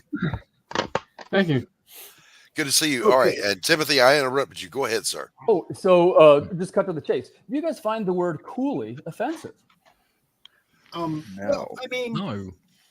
It depends. Does a minimum wage worker like to be called unskilled labor? Probably not, but it's what it is. Well, I had a guy reach out to me or commenting on one of the posts, and essentially it's something like this, that it's a racist and offensive term, which I remind you, it doesn't mean, coolie does not mean Chinese. You could have been an Indian coolie. You could have been an Indonesian Irish. coolie. Yeah. It's everybody's offended you know what, for everybody I'm else. not going to get into all that because, I just very politely said, thank you for the feedback, blah, blah, blah. But look, at the end of the day, it's a fucking, oh, excuse me. Wow, he just said, Whoa! I was on the wrong show. I'm sorry, Pops. I don't know what the rules are, but Timothy, hold on. That just shows that you're passionate about what You're in the right place, brother. You're in the right place. Well, look, here's the deal, right? It is, you got to respect people's opinions. I understand it's 2023, but are you ready for this? The guy who's complaining about this, it's a white guy. That's what I was But saying. yeah, that's usually how it is. It's And the I mean- people that are offended for others that are going to come at you. Okay? And I even, Ignore if- those. some of you guys know I live in a Mandarin house, right? Yeah. Yeah, you guys know I speak Chinese, right? Yeah. Yeah. So would you agree that I'm probably more Asian than he is? For sure. Well, here's about their culture. here's the new comeback, Timothy. Though let me share this with you. All right, when you're confronted with that, our friend Candace Owens. Oh yeah, sure. I Had know enough. that. Just tell them life's hard. Get a helmet Life's hard, next. get a helmet. Yeah. That's it. I'm getting a T-shirt with that on it. Life's hard. Get a helmet. Well, and where I'm going with it is, by the way, and the first thing is, I don't want to offend anybody. Okay. No. Well, You're nicest. You're one of the nicest guys out here. Hey, thanks, man. I appreciate you saying that. Like I make a Anybody real that doesn't effort, right? Know that. Yeah, look, he's like Don Chin and Peter Samedi nice. Yeah. Well, and here's my beef, Freddie. Like the thought occurs to me because one of the elements of this story, and maybe I'm wrong, is that we've got this terrible sheriff who is this terrible, hateful, he's a racist person. Right. Okay. So he actually uses some language that is much use than we're using the word coolie. Yeah. Right. I'll give you an example, and you guys tell me if this is crossing the line or if I should cancel this book. One of the best ways to show that a character is a evil character is to show them being evil, like doing bad things. Right. That's none of their job. And it's like, God, I swear to God, the next thing is we're going to have all the villains handing out flowers to each other. They're already doing that. Yeah. So, but anyway, the opening scene of the book, because basically you're trying to establish that the sheriff is racist against, he hates the Indians, he hates the Mexicans, he hates the blacks. He's awful, right? Right. So they're bringing these, it's a gallows, right? They're bringing these outlaws up to the gallows to hang them. It's kind of like the beginning of True Grit, if you ever saw the movie True Grit. Sure. Where they're all lined up for the gallows. Yeah. And it's kind of similar. And they bring, like the second guy up, it's a person of color. And, they're reading off the crimes and it's horse thief, right? And the guy's going, first of all, he's very well spoken. The guy, he's like, I didn't do it. He says, I'm a salesman from Indiana. You've got the wrong man. And the hangman and the sheriff tell it to God, and they throw the switch. He doesn't care because he's a racist sheriff. Right. Yeah. And the idea was to show how terrible the guy was in the first 2 pages. By the way, he hangs a woman too. And, but you know, the part that's going to be all up in arms is the way he talks, you know, because he uses the words that we don't like. Yeah. And now I'm like, you know what? If I can't get past the first 2 pages of this story, this is the way it was in 1882. And I'm trying to show you that he is bad. I'm not saying that we should all talk to each other this way. No. Timothy, let's remember who he is. Let's remember this, okay? According to the current social left, let's say, roads are racist, time is racist, you know, being on time is racist, taking tests is racist, gravity is racist, electricity is racist. So you're in good company. Well, thanks. Yeah. And, no, you're experiencing the same thing that a lot of creators are experiencing. Period. For example, I know anyone who uses Nazis automatically gets labeled a Nazi sympathizer or something like that. Yeah. But, you know, there was even if you're showing Captain America mowing through a company of them, you're endorsing the bad guys. Listen, so my typical response to that kind of stupidity. Do me a favor. Is, you know, shut the fuck up. I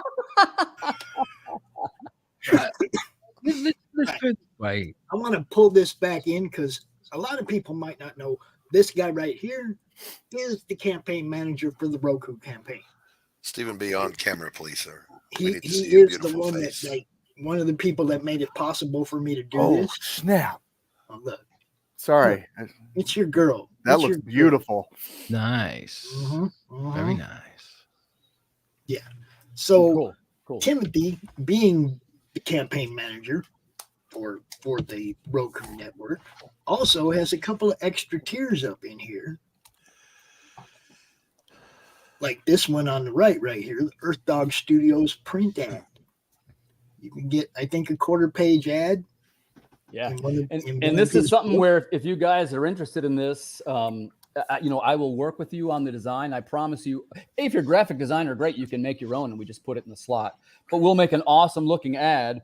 And, you know, I want to say this in the most humble way possible. This isn't, this isn't a Doubleday publication where it's going to go to 50,000 people, but it's going to go to well over 300. And it's now ships to 25 countries.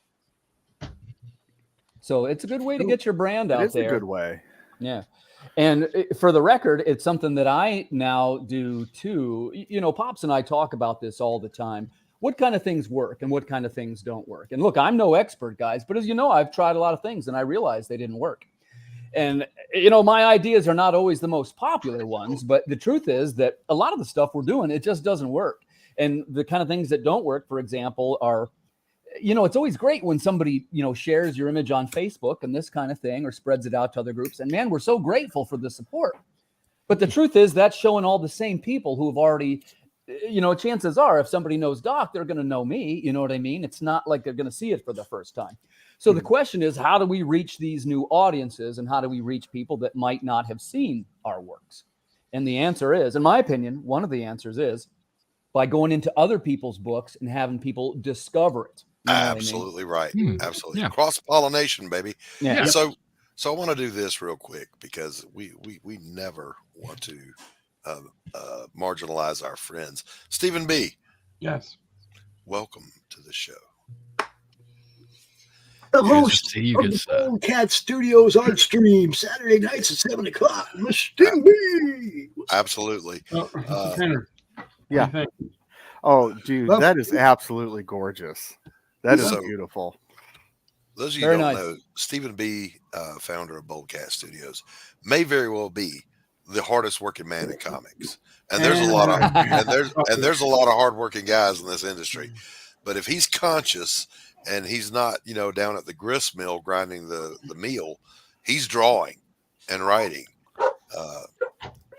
He's an unstoppable force of nature. Keep your eyes on Stephen B. He's going places. You can quote that, put it on your book. I'm typing right now. Yeah, see. Don't rub it in with all your technology, okay? Like Lou said, I'm running a a lemon-powered computer. Yes. Yes. I don't have the camera's tech. being powered by a potato. Right. The lights are being powered by willpower alone. That's exactly right. Carol, you are welcome to jump in if you wish. Yes, Carol, because I keep telling them too much handsome on screen. We're too going much, seriously. We're going to go a little bit long today, but it's for a good cause.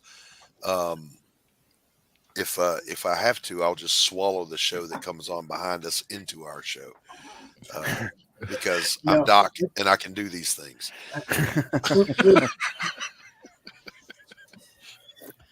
Okay. I do want to get back into this. Or do you want to? Let's do great moments real quick. Yeah, we're going to do that right now. Let's do great moments. Let's let Tanner do his thing. The only thing we need in order to do that is Tanner.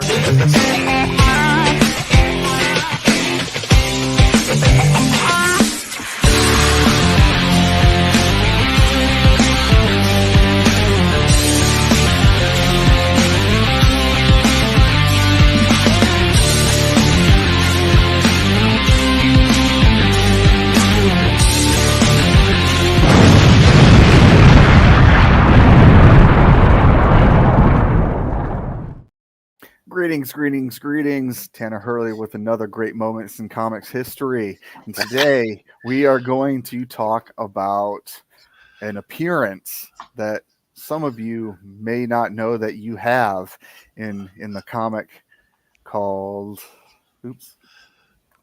pushed the wrong one here, in a comic called Ren. Okay, I know we've spotlighted this comic before, but there is something. You'll have to share your screen, Tanner. I'm working on it right now. All right. I got to pull it up here. This is while he's pulling that up, this is absolutely one of those.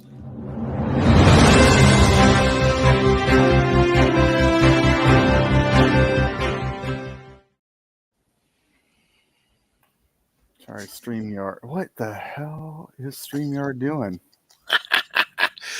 It wouldn't be a show if CROM himself didn't show up to fuck things up. Seriously. You can tell. You can tell Tanner doesn't do any of the backstage stuff. No, I don't at all. Hey, Tanner, don't let him give you a hard time. It's tough to do all that stuff. It is, particularly when StreamYard is showing its ass. See, it's telling me that here, I'll go back in. Just send it to me in Facebook and I'll share it. Nah, here we go, Pops. We'll just do it analog, baby. So here's the great moment. Okay, hold on. In the book, you may not know. Go ahead, Tanner. Tell them all about it. So, in the pages of Ren, Intergalactic Mercenary, hidden in the background is CROM himself. Come on, man. Riding an alien dinosaur. With a guy side-eyeing him. Yeah, this guy on the right of the panel sells it. Look at him throwing that side eye over at CROM. What is CROM holding in his hand there? He's got a slingshot. Yeah, slingshot. Okay, so that's not a bong; it's a slingshot. That's his weapon of choice. It's a bong that doubles as a slingshot. There you go. and that dude over there, that dude is who you're talking about? Yeah, that's Stephen B. This is CROM's first appearance in comics. Ren #1. Yeah. That's a great moment. It is a great moment. So those of you that bought Ren, go back and take a look at it. Pick out, it's like, where's CROM, where's Waldo? It's a first appearance, and it will not be a last. No, it will not. It will not be his last appearance in comics. So can I share a little spoilerish stuff that you and I talked about, Pops? Okay. CROM may be a recurring character in the Jake Bishop series. A supernatural noir detective who occasionally gets visited by this little asshole that pops into his world just to make his life miserable, because Jake Bishop, like me, hates technology and it hates him back. And CROM is the I need to do now. He's the internet troll. He is. Since I drew this, I'm probably now going to have to draw Ren. Oh man. You're gonna have to color Ren though, bro. Well, you got to color this one too, baby. Well, I'm going to color this one digitally. Yeah. Oh, that'll look nice. Yep. I mean, it already looks absolutely amazing. Yep. That's well done, Stephen B. Yeah, All right. Here's the first attempt. Oh, no, we're not going to show heck first yeah. attempts. We show finished products, baby. Hey, chat, I'm talking to you, including you that are just listening in the background while you're sitting around, maybe whittling like Jed Clampett on the front porch. You're in the kitchen cooking up some beef stew or some meth. I don't know what you're doing. Wow. If you've got questions or comments about the CROM Roku campaign, I want to hear you. Yes. We want to hear you. We want to know what your thoughts are. Do you have any concerns about it? This is a typical Kickstarter campaign in the sense that if you throw a commitment into it, and for some reason, God forbid, it doesn't fund, you're not out anything. Yeah, they don't even take your money unless the thing funds. It doesn't hurt to help us get there, guys. So you can commit to this risk-free. If it funds, God let it be so, then you're going to have a network over on Roku where censorship is out the window and we can all freely breathe. Do you know how many times, Timothy Fling is known, and Stephen B is too, and Tanner, as some of the nicest guys that do any kind of broadcasting. I'm not. I am, however, someone who never attacks individuals. I only attack stupid ideologies. All right. And that's a hard line for me. But when you have to self-censor to the point where you feel like you're drowning just to be able to carry on a normal conversation, you're not in a healthy environment. We need to get somewhere else. And Roku is that somewhere else. Now, I want you to put it back up, Doc, because there's a few more things in here that we ain't showed yet that are cool. Let's bring it back up, baby. You can bring it back up. Boom. Okay. We have friends with campaigns. Everybody knows that. Down there at the bottom of the page, a whole bunch of links to different campaigns. We're going to get to that. But that leads into where we're at. Okay, you can get a Roku stick. If you don't have a Roku stick and you need one for your not smart TV, for your dumb TV, okay, you can get a Roku stick right here. All right. Never do that again, Pops. Never. Laurie, our girl Laurie from Tuesday Morning Brew. You guys know Laurie. The great Laurie Calcaterra of Path of the Pale Rider fame. She is offering a smash ad where she'll smash pumpkin or melon or whatever and draw your comic name or your name or whatever on it, smash it, send it to you to use in your own promotional stuff. Cool. She's cool. You guys know what's up. She'll smash it or slice it up with a machete, whatever. Now, Pops, Q has a question. Wanted to know how long the Roku Kickstarter campaign will be up. There's 20 days left. All right. 20 days left. Let me run up here to the top. 21 days left. I also want to say thank you very much to 39 people who have already shown that they believe in what we're doing. Tell your friends, man. Tell your friends. Let's get this thing funded.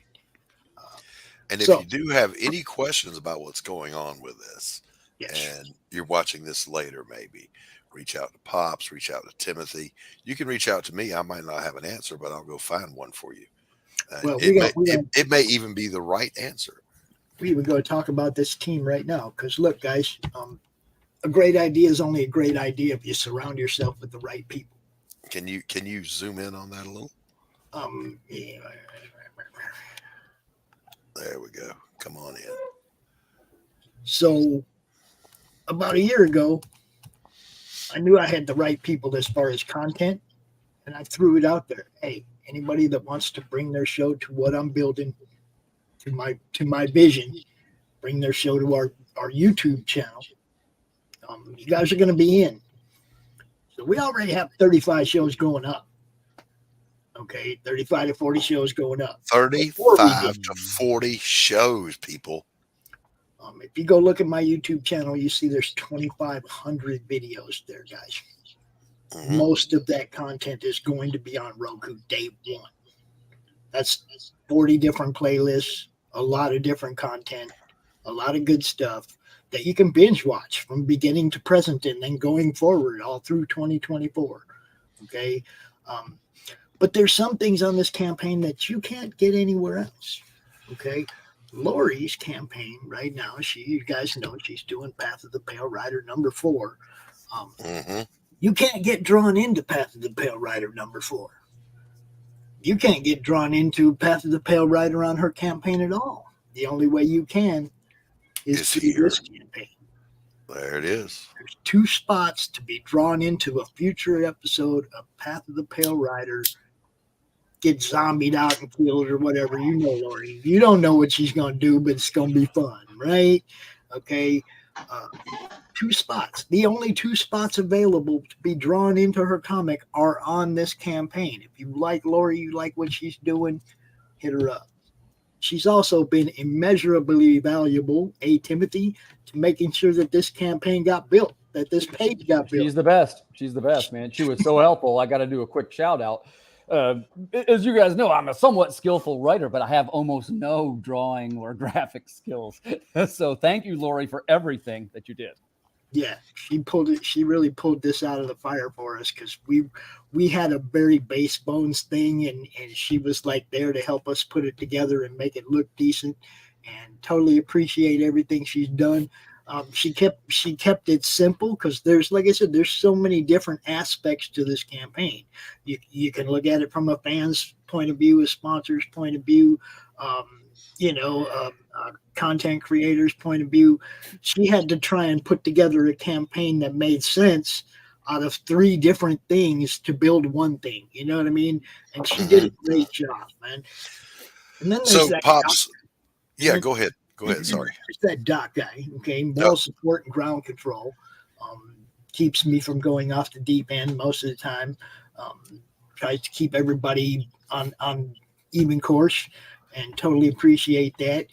You guys know Max from Atrocity Press. He's the one that built both of Hart Fisher's Roku networks. He's built 4 other ones. He ain't no slouch. He knows what he's doing. He's building ours, and he's given us a great deal to do it. He's putting a lot of time into this, and he's given us a great deal to do it. As a matter of fact, real soon there will be a Roku preview up there with what was very hard to do, pick 10 shows out of 2,500 to put up there and show Roku what we've got to bring them, right? It was really hard to pick 10 shows, guys. I ain't gonna lie. So I ain't gonna tell you what they are. You're just gonna have to tune in when we put the preview channel up there for people to see. Me and Max will come out and we'll talk about it. We'll show it to you, and you'll be able to go see what we got planned. When's that going to be coming out? As soon as he gets it built. Okay. Fantastic. As soon as he gets it up, it's got to be part of our. With Roku, you have to have a website. We have a website, obviously now, the Madness Roku Network.com.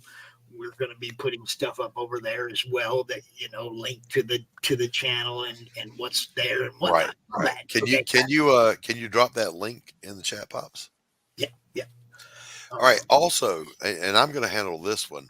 Also on this team is RJ Carter, who needs absolutely no introduction. RJ is a fulfillment monster. He is a distributor. He is the king of indie fulfillment. Anything that is a physical tier that will be shipped to you, RJ Carter will be handling it. His reputation is above reproach. A valuable team member. We love you, RJ. Hey, at the 1.5 hour mark here, we cannot neglect someone we were just talking about a moment ago. I got to show some love to our girl. What is Path of the Pale Rider anyway? Is it a comic book?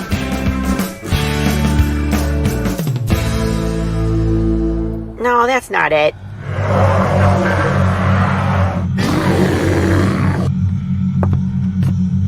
Is it this? What the heck is Path of the Pale Rider, man? There's no way this is right.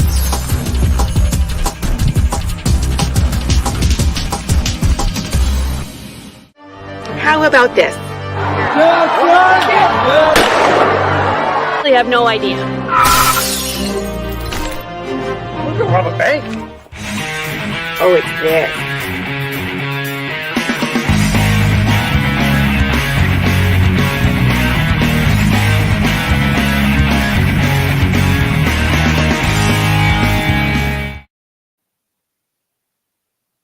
There ain't a whole lot of time left on that, like 7 days or something. So Right. 5 days, 5 days or something. If you want to get in on that, you better go get in on that.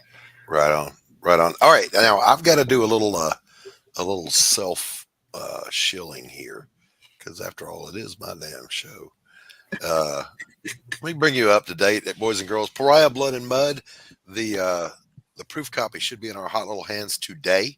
Oh, nice. Later this evening, Awesome. Anthony and I'll get together, and barring some catastrophe with an upside down page or something, we'll have the printers pull the trigger on the project. Fulfillment will start as soon as they roll in. All of the swag is produced and ready to go out the door. The book will begin fulfillment the moment it begins fulfillment. I'm going to be launching the campaign for A Damn Dirty Thing, which is currently on page 12 of 16 finished, because that's just how I roll. I don't fund a campaign so I can pay somebody, because I am the team. I'm the artist. I'm the writer. I'm the inker. Damn it. And I never pay me. I've got a terrible boss. Asshole. So I like to get the work done first, and then what we're doing is we are just funding the printing, and I'm looking forward to bringing that to you. Now, also, A Damn Dirty Thing, which is a fantastic story introducing Jake Bishop, who will be my ongoing title henceforth, is a noir style comic with a twist. My man is what's called a ditch wizard. Never really got any training. He can just kick your ass, one of those guys. So yeah, look forward to that. And I've gotten the bug, Timothy Fling. Yes, sir. I am doing a short novelette of A Damn Dirty Thing. Nice. That I will also crowdfund. It will be a novel format with, a full page illustration, maybe every other page. Or Listen, Doc, since you mentioned it, I'd like to ask your opinion about that too. This came up that, I joined NaNoWriMo. Do you guys know what that is? Yep. I do not. Yep. I don't. It's National Novel Writing Month, and it's a resource that helps aspiring writers. And what they do is they sort of coach you so that you can complete a novel in 1 month. And I did it. I did it last year. I got one on the burner here. Oh, nice. But yeah, thank you. But the second one is that when I was talking about this Western, a couple people said to me, because it is written, they said, you might do better with releasing this as a novel and do what they call an illustrated frontispiece. Like each chapter, it's going to be like 14 chapters. And then each chapter would have the illustration. So it's not sequential art necessarily. Like the old Sherlock Holmes books. Yeah, or like fantastic. I'm going to show how old I am, but if you remember the Hardy Boys or any of those. Jesus Christ. Yeah. But people said that, due to the language and stuff, let's be honest, the comic market is it's not particularly accepting of, anything as near as I can tell. Wait, I gotta present an opposing point of view there. Right next to you on panel is a guy who has done a book starring a serial killer from hell. Well, but that's what I'm saying. There's nothing shocking about that. That's certainly not going to be banned. I tell you what, I'm going to go out on a limb here. You ready for this? Come. Now release a book where the guy is a Christian protagonist, and he believes that families should stay together. They turn that book down in 2 seconds. Yeah. You know what I mean? My point is, and by the way, this isn't any way of casting any aspersions on Lucifer. I love what he's doing. No, of course not. But my point is that, you're allowed to, it's almost generally accepted that you're allowed to have books with any kind of Satan, anything, you're allowed to have your Nazis as villains, but almost no one else. Actually, I do have to state that there have been several people who have been majorly against this book because of it being about Ed Gein, because of it including Satan. There was one guy who actually went on a tirade to try and make out that I was part of a hate group. And got the book banned from one store here in the UK. But luckily, it just meant that there were a lot. Like, he was even going out there going like, promoters and convention organizers, you have to blacklist him. And I just got loads of convention organizers going, hey, can we book you as a guest? Right, exactly. Hey, Lucifer, I think that is a fantastic concept. I'm 100% behind it. And what I'd love to say there, no such thing as bad publicity. Exactly. I used it very wisely, and I told everyone, "Went, can you believe this?" And then all of a sudden, people were like, "Damn, I need to read that book. Where do I get it from again?" So, you're absolutely right. Well, no such thing as bad publicity. Let me selfishly bring this back for just a second here. Yeah, I have to too. Pops and Tanner have seen previews of the novel, couple of scenes written, and what are your thoughts there, Tanner? Oh my gosh! As a novel, I think it's noir gold. Personally. Hi, Brianna. Hey, Brianna. And Pops, what about you? What are your thoughts on it? On which? Seriously, right now? It's a I novel. got a whole bunch of thoughts on a whole bunch of stuff. The Damn Dirty Thing novel snippet that I shared with you. Oh, dude, good stuff. Doc's got some skill writing too, guys. Okay, the whole thing is, Doc, is nobody's seen any of your writing yet. Your books aren't out yet, so it's all, everybody's still waiting. I can tell you from what I've read, Doc's got some skill, guys. Just give him a chance to check out his stuff. And so the last thing I'm going to say about it is I would love to get feedback from Lou and Timothy as accomplished writers themselves. So if you guys can provide me with an email where I can just send you a couple of little scenes. I'd love to. Hey, Doc, I'd love to help in any way that I can. And just a quick aside, I'm thrilled to hear that you're doing this. My 2024, I'm shifting around to some new stuff, and it's gonna be 2 novels. Like I say, one's already done, so I'm cheating a little bit. Nice. But the second thing is, I'm doing these songwriting services now. Oh, excellent. Nice. So hey, I'm not giving up on comics, but I've read it. I'm telling you, and the speech, pattern that Doc writes, it's like something out of a Bogart or any of those classic, noir films. Carol wants to know what's a novel. It's something you buy at a sex shop to enhance your life. It is. Oh shit! I thought it was a band. All right, we're getting close to time to have to wrap up here, and before we do, Pops is about to burst to say something. I have no idea what it is. He's probably going to destroy my whole show. Nope, not going to destroy your show. What's on your mind, Pops? There we go. Gone. Ginge and Pedro script offer is gone. Nice. Hey. Heck yeah. Congratulations. So Jim's going to be doing a script with somebody. I'm not sure who yet. Timothy, you know who that is? Don't say it live, but let me know in the private chat so I know who to hook Ginge up with. Okay. And of course, you can't do it until after it plunge. Lou and Timothy in private chat, if you would, please drop your emails for me so I can send you these little snippets. Yes. Love to get your thoughts. Run through some of these other campaigns real quick down at the bottom too, Doc. Okay, because there are people. Of course. We got our girls. We got Laurie. We got Carissa. You guys know what's up.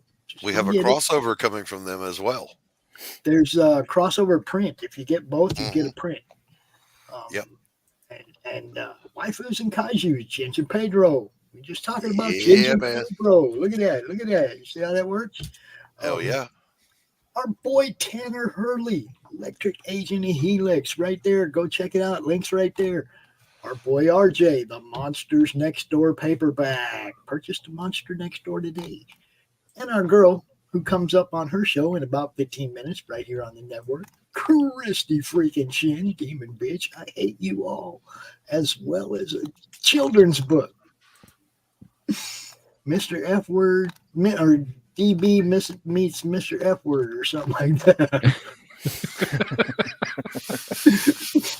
And as always, all of our physical tiers will be sent to you by our boy RJ over there at Critical Blast, handling all. The only risk, it's not really a risk, man. We just want to rock this thing out, guys. If I was putting $5,000 of my own money, which if I had it, I would. If I had $5,000, guys, I'd just do this. I wouldn't be asking nobody for shit. Right? I would just do this, and all these people would be coming along. Okay. Wait, I don't got $5,000, guys. I don't got. There's something happening. You know.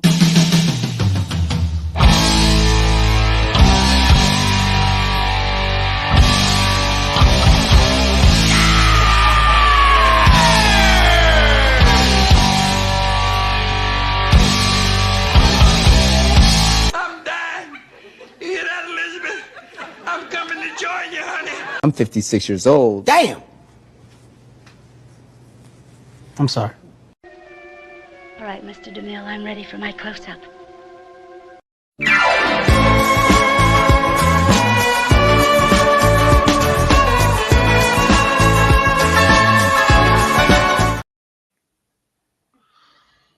I'm coming, Elizabeth. Coming, Elizabeth. What's going on? Human hunter. Hey, Max. What's up, Max? How you guys doing? I'm good.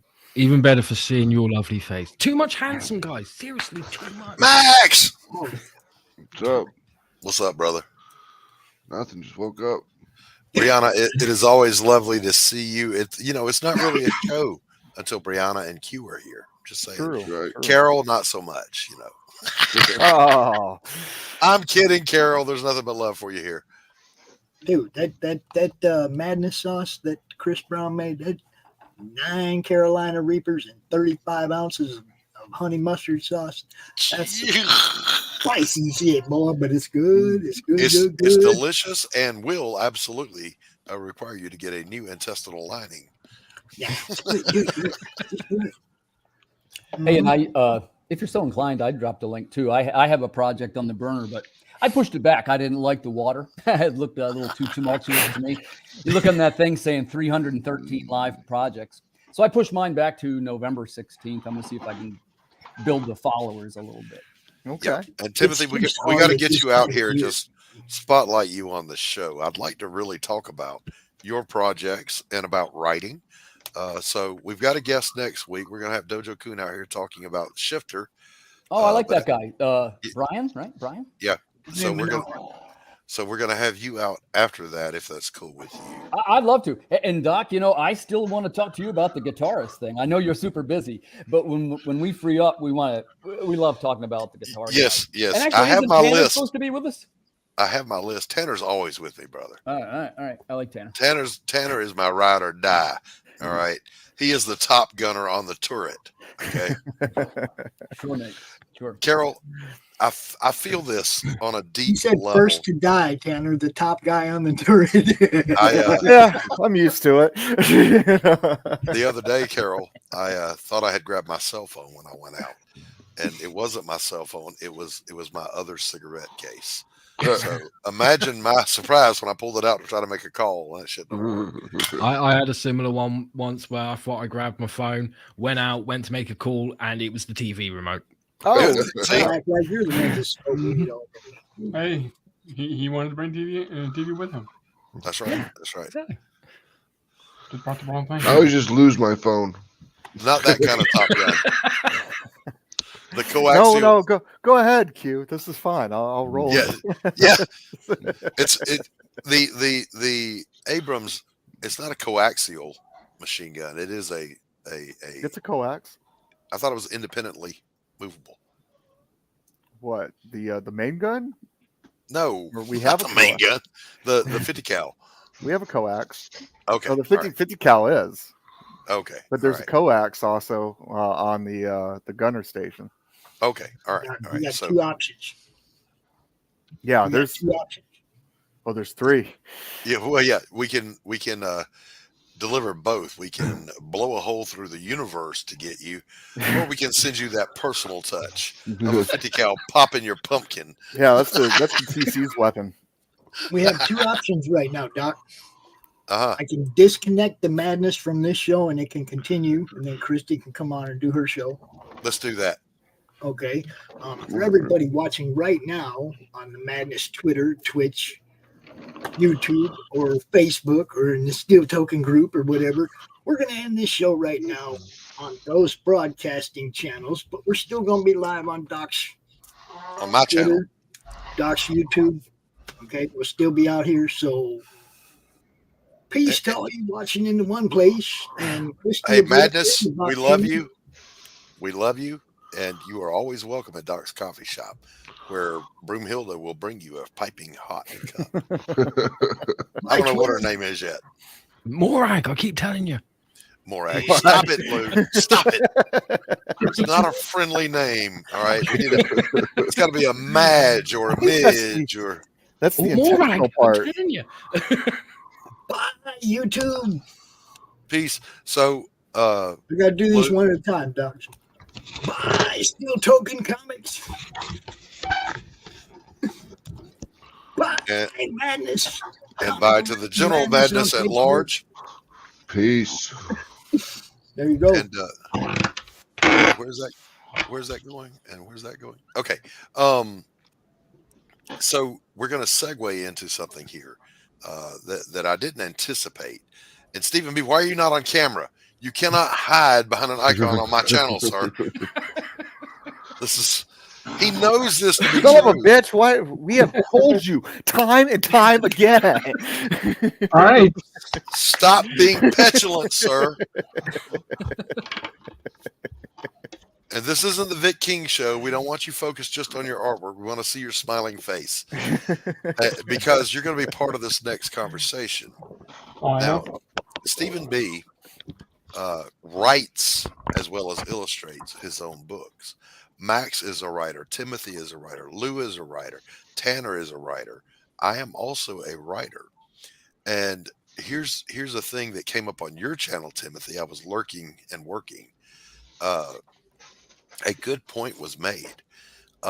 If I go to a convention as a writer, no one's going to run up to me and say, "Hey, can I get a quick commission from you?" Right. Nope.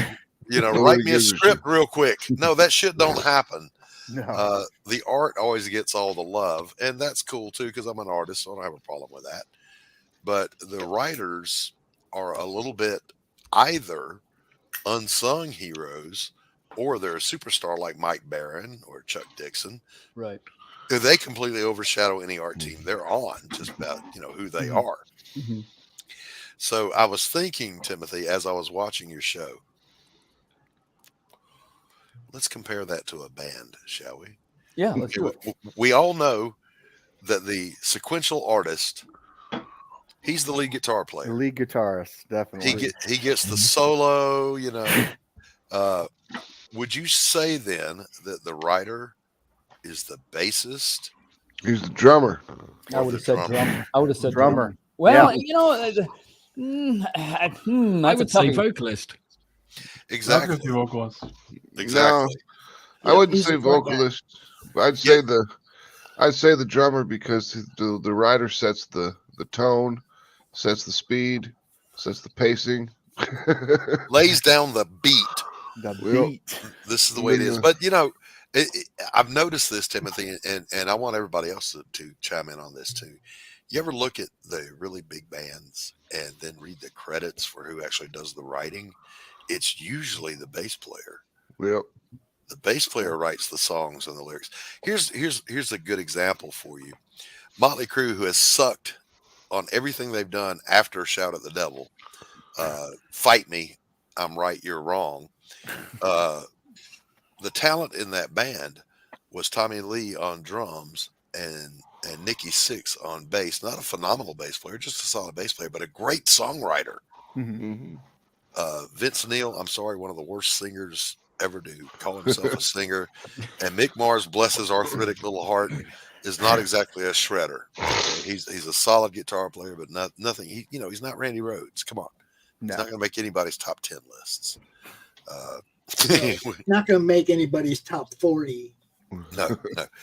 Now, having said that, it is the writers, whether we are writer and artist or just writer, that actually give birth to all the projects that we love. All the independents that are out there. Mary Machine Gun doesn't exist unless Max writes it. That's right. Excuse me, Ed Gein Demon Hunter doesn't exist unless Lou's Sock Puppet writes it. Yeah. Absolutely. And the same with Lady Satan. Don't forget that. And Lady Satan coming to a store near you. Stephen B, though, I want to start with you. All right, Carol, you take care of yourself. Love. You're like Carol, by the way, is a up-and-coming star colorist. I would say the colorists get to be the bass players. Anyway, Stephen B, your writing process, sir. Now, for me, I'm very visual because I'm an artist. Right? I see images, I see scenes, but I also, where my writing always starts is I hear a scene, a dialogue happening between people, and these great lines come into my head, and I start building scenes around that in my mind before I even sit down to write. But then the writer side of me takes over and goes, all right, let's organize this shit. And a script is born or a story is born. What is that process like for you, Stephen? The process for me, which right now,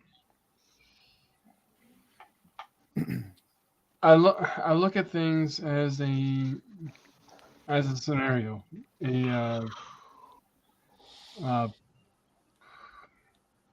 cause and effect. Like from what I'm writing right now, and I'll reveal this part, but I'm not gonna say it and say what book it's in. Spoilers. Yeah. So again, I'm not gonna say what book it's in, but I'll tell you what the scene is. So right now, there's this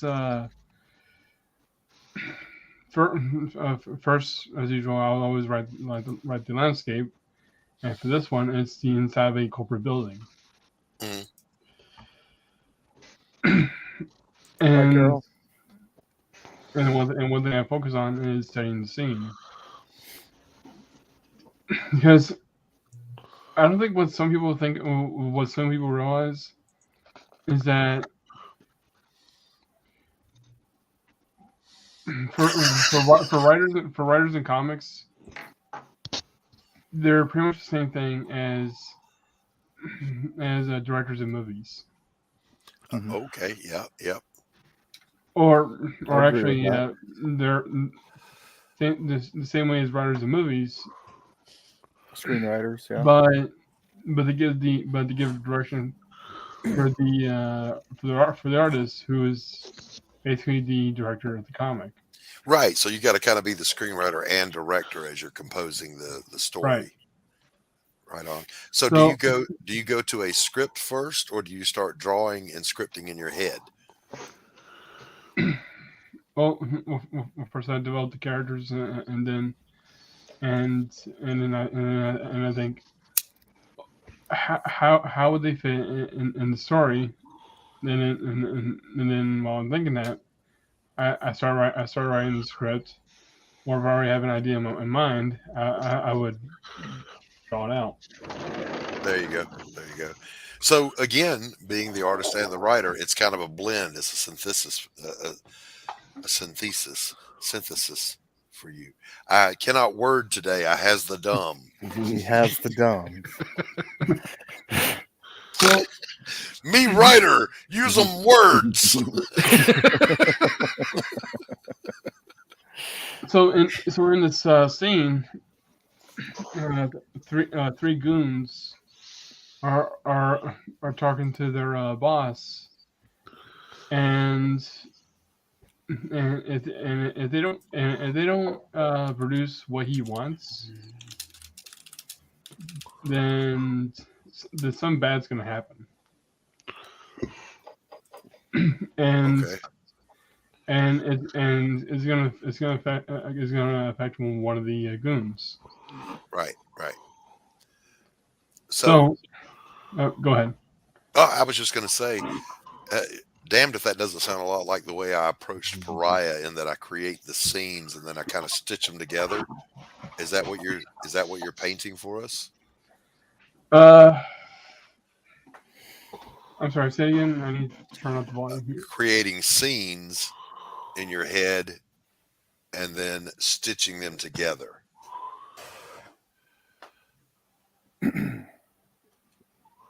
into a story, or am I totally misunderstanding everything you just said? I think he's stuck. Stephen B. He's actually Yep. thinking Doc just needs to shut the hell up. He's ruining my explanation. So I'm just going to freeze real still and act like my camera's frozen. I do that in real life, by the way. If you ever want to get out of a situation, you just freeze. What you mean, like at the end of an episode of Police Squad? Yes. Yeah.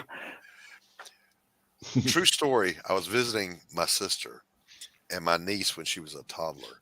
She came out of the restroom and she just froze in the hallway. And I said, "Ashley, are you okay?" And she said, "Loading."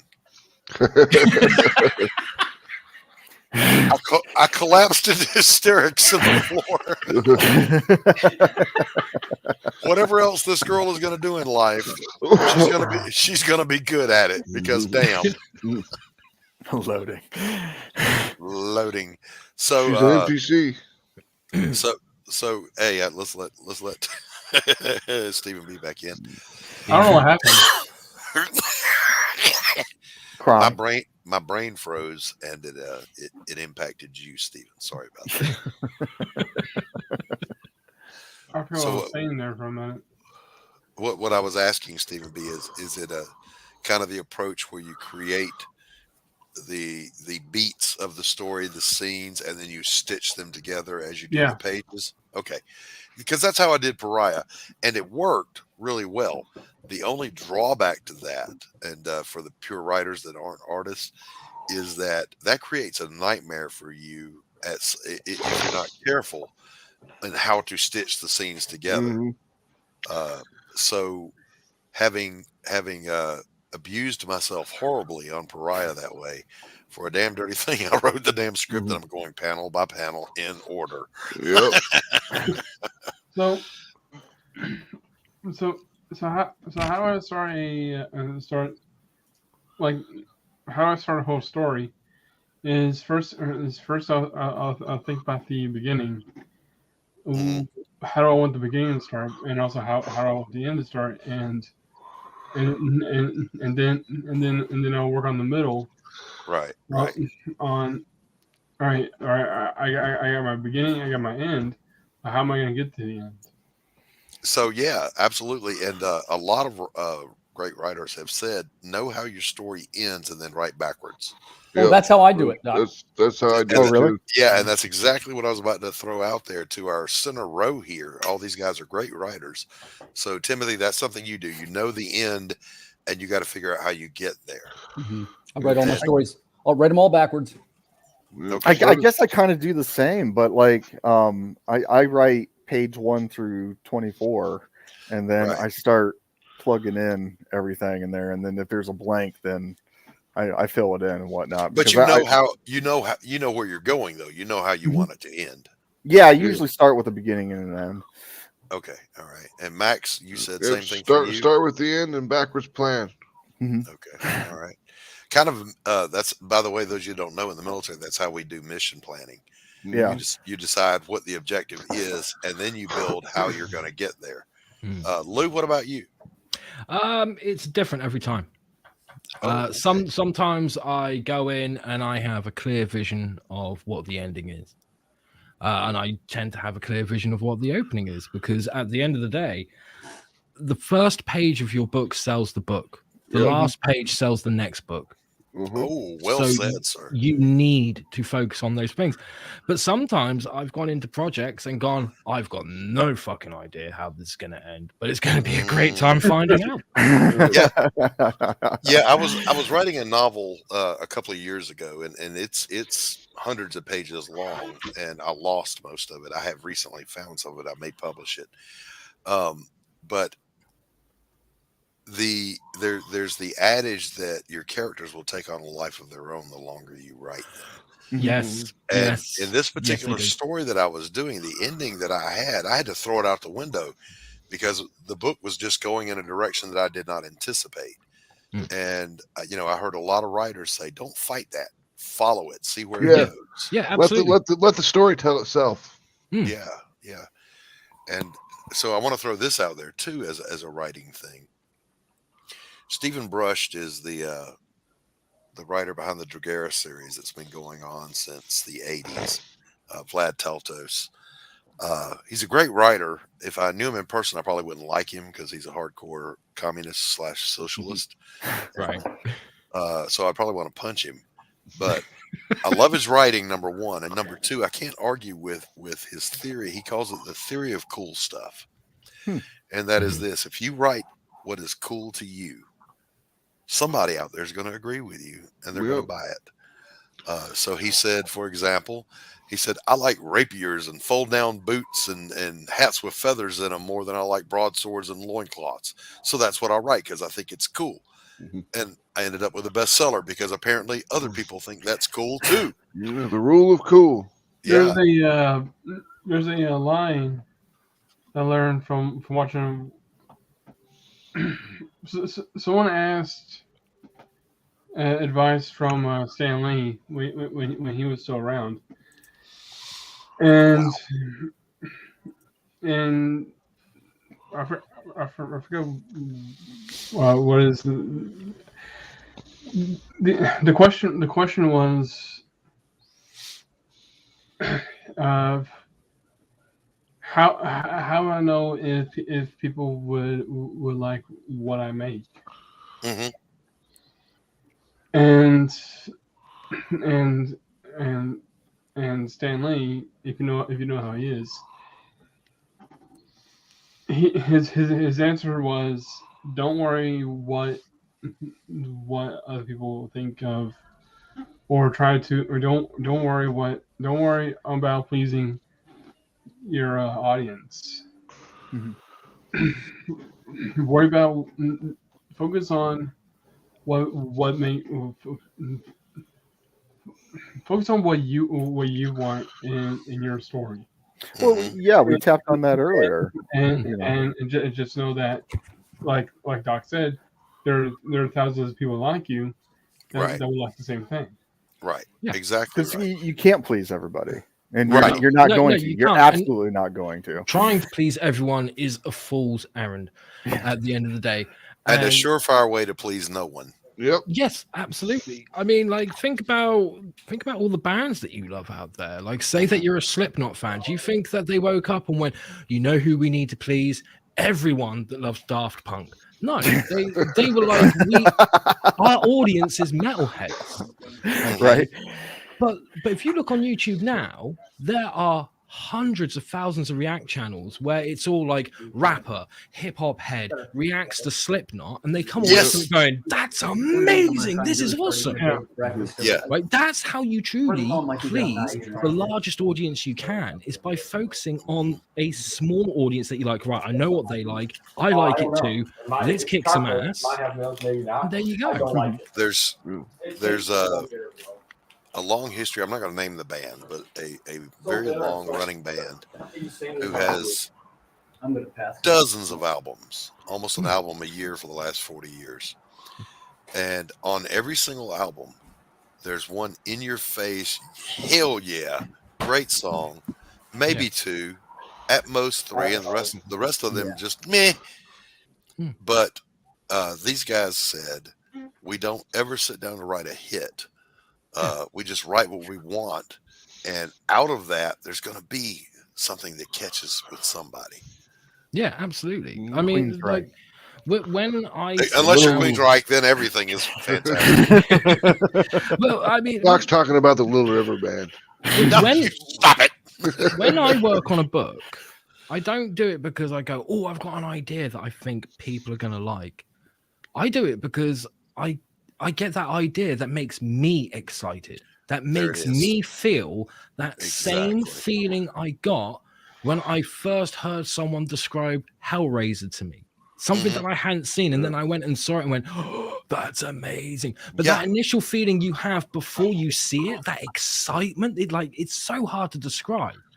Right. But when you think of that idea that makes that same feeling, that's when I go, okay, I've got something here. I need to see this through because it's going to go in one of two directions. It's either going to become a book, or I'm going to go, I got excited over nothing. And later on, it will still become a book because you've got more time to think about it. Because some stories are like beer. It doesn't take that long for it to brew. But some stories are like a fine wine. It takes years. True. Max, what were you going to say? I was going to say, do you ever find yourself writing and then you write something out and it just gives you goosebumps? Yes. Oh, yeah. That's when you know that you hit something dead on. Yeah, and sometimes that can just be a line of dialogue. Yeah, yes, one key line. One it doesn't key have line. to be a whole page. It could be one tiny little piece of it, but it just as long as it hits that goose flesh. Yes. Yeah. Like hell yeah, and then when you read it and you see it on the page and it does it again. Yeah, you know you hit a fucking good spot. All right, so I want to say this it's though. going to do that to the reader. Yes, as well. exactly. Now I want to say this. Talking about the goosebumps, I created Elizabeth Payne and the Pariah. We're calling it the Pariah Saga, not the Pariah Trilogy. And so I know Elizabeth, as we all know our creations, right? Yeah. Well, Mo for Mo and Joe Abogriz is going to be the voice of Elizabeth for the first time on the next trailer that we do for the next book. Oh, cool. She sent me a sample. I wrote the script. And when I heard a female voice say, "My name is Elizabeth Payne," bro, pause, goosebumps. It was amazing. So, Joe, Mo, I hope you guys are still watching. She sent me 6 samples, different accents, different tonalities, pick one. Yeah. So I picked the one I liked. And I said, now, can we make her more emotionally dead inside? Because she is now very cold and very, she just lives for the kill. That's all there is in her life. And I haven't heard back from Mo, so I hope I didn't scare her off. Isn't it cool though when someone helps bring your character to life just that little bit? Yes. Yeah. I mean, shortly after the first issue of Ed Gein went out there, I got an email from someone saying I couldn't help myself. I just had to do this, and I thought, oh God, do I need to contact the FBI? Because there was an attachment, and it was this audio file, and this guy. He had got the first issue of Ed Gein and he picked a couple of scenes and he voiced all the characters in it and did the words verbatim on his own back. He added in a couple of sound effects. And I was like, dude, this is fucking amazing. He went, well, I just finished reading a story to my kids for bedtime. They love it when I do voices. And I loved the book. You gave them such unique voices. I just had to do it. And I was like, if I ever do an animation, I'm hiring you. Or an audiobook. Or an audiobook. Yeah. But if I do that, then Doc, you're the only man with the voice to play the character of Satan. It's as simple as that. I don't know. I think you are much more articulate and have a much more satanic accent. Oh, I see. That was intended to be just because I'm British. I'm fucking. It was intended to be. It was intended to be a compliment, but it flew across the ocean and slapped him right upside the head. The British accent is evil. It is. I think all the great bad guys, except Darth Vader, they always have a British accent. Yeah. Well, Darth Vader almost Hans did have a British Gruber. accent. Hans Gruber. I did learn. I learned about James Earl Jones voicing Darth Vader. Yeah. You don't know the power of the dark side. It is not just how deep his register is. That man enunciates, and when you watch him talk, he is really manipulating his nasopharyngeal and his mouth and all. So you've got to enunciate strongly. I find your lack of faith disturbing. They had to get him because David Prowse, who physically played Darth Vader, who I met a couple of times, really nice bloke. He's got a really southern, like English accent. Yeah. So he sounds like a farmer. Can you imagine him going, "No, I'm your father"? Yeah. Like, it just wouldn't have the same impact. But there is footage of him. No, look, I'm your daddy. Doing the dialogue on set before it's dubbed over, and it's so funny. Yeah, well, watch when they did the boarding scene. Uh-huh. The first one, and he's throwing that dude around, and he's like, "Find the plans, find the tapes, blah blah blah blah." I'm like, "Oh my god, thank God they put Darth Vader and James Earl Jones on here." Yeah, if they hadn't, Darth Vader would have come in on a tractor. His voice is kind of high pitched too. It would have been, hell no, Luke, I'm your daddy. I ain't killed shit. Star Wars meets Deliverance. Okay, this went sideways quickly. Timothy, come back. I didn't mean it, baby. Baby, come back. Any kind of fool could see. Yeah. As you were saying, bassist Metallica's bassist Cliff Burton, before he died, he wrote all their good stuff. Yeah. Then he died. Metallica sucks balls. Yeah. Now I'm going to say this, and to the other older gentlemen on the panel, I beg your forgiveness, but okay, when I was coming up, there was hard rock, and then metal came along, and metal was not what they call metal now. No. Metal back then was Dio, it was Ozzy, it was Sabbath, it was Iron Maiden, it was Queensryche. You know, it was Blue Oyster Cult.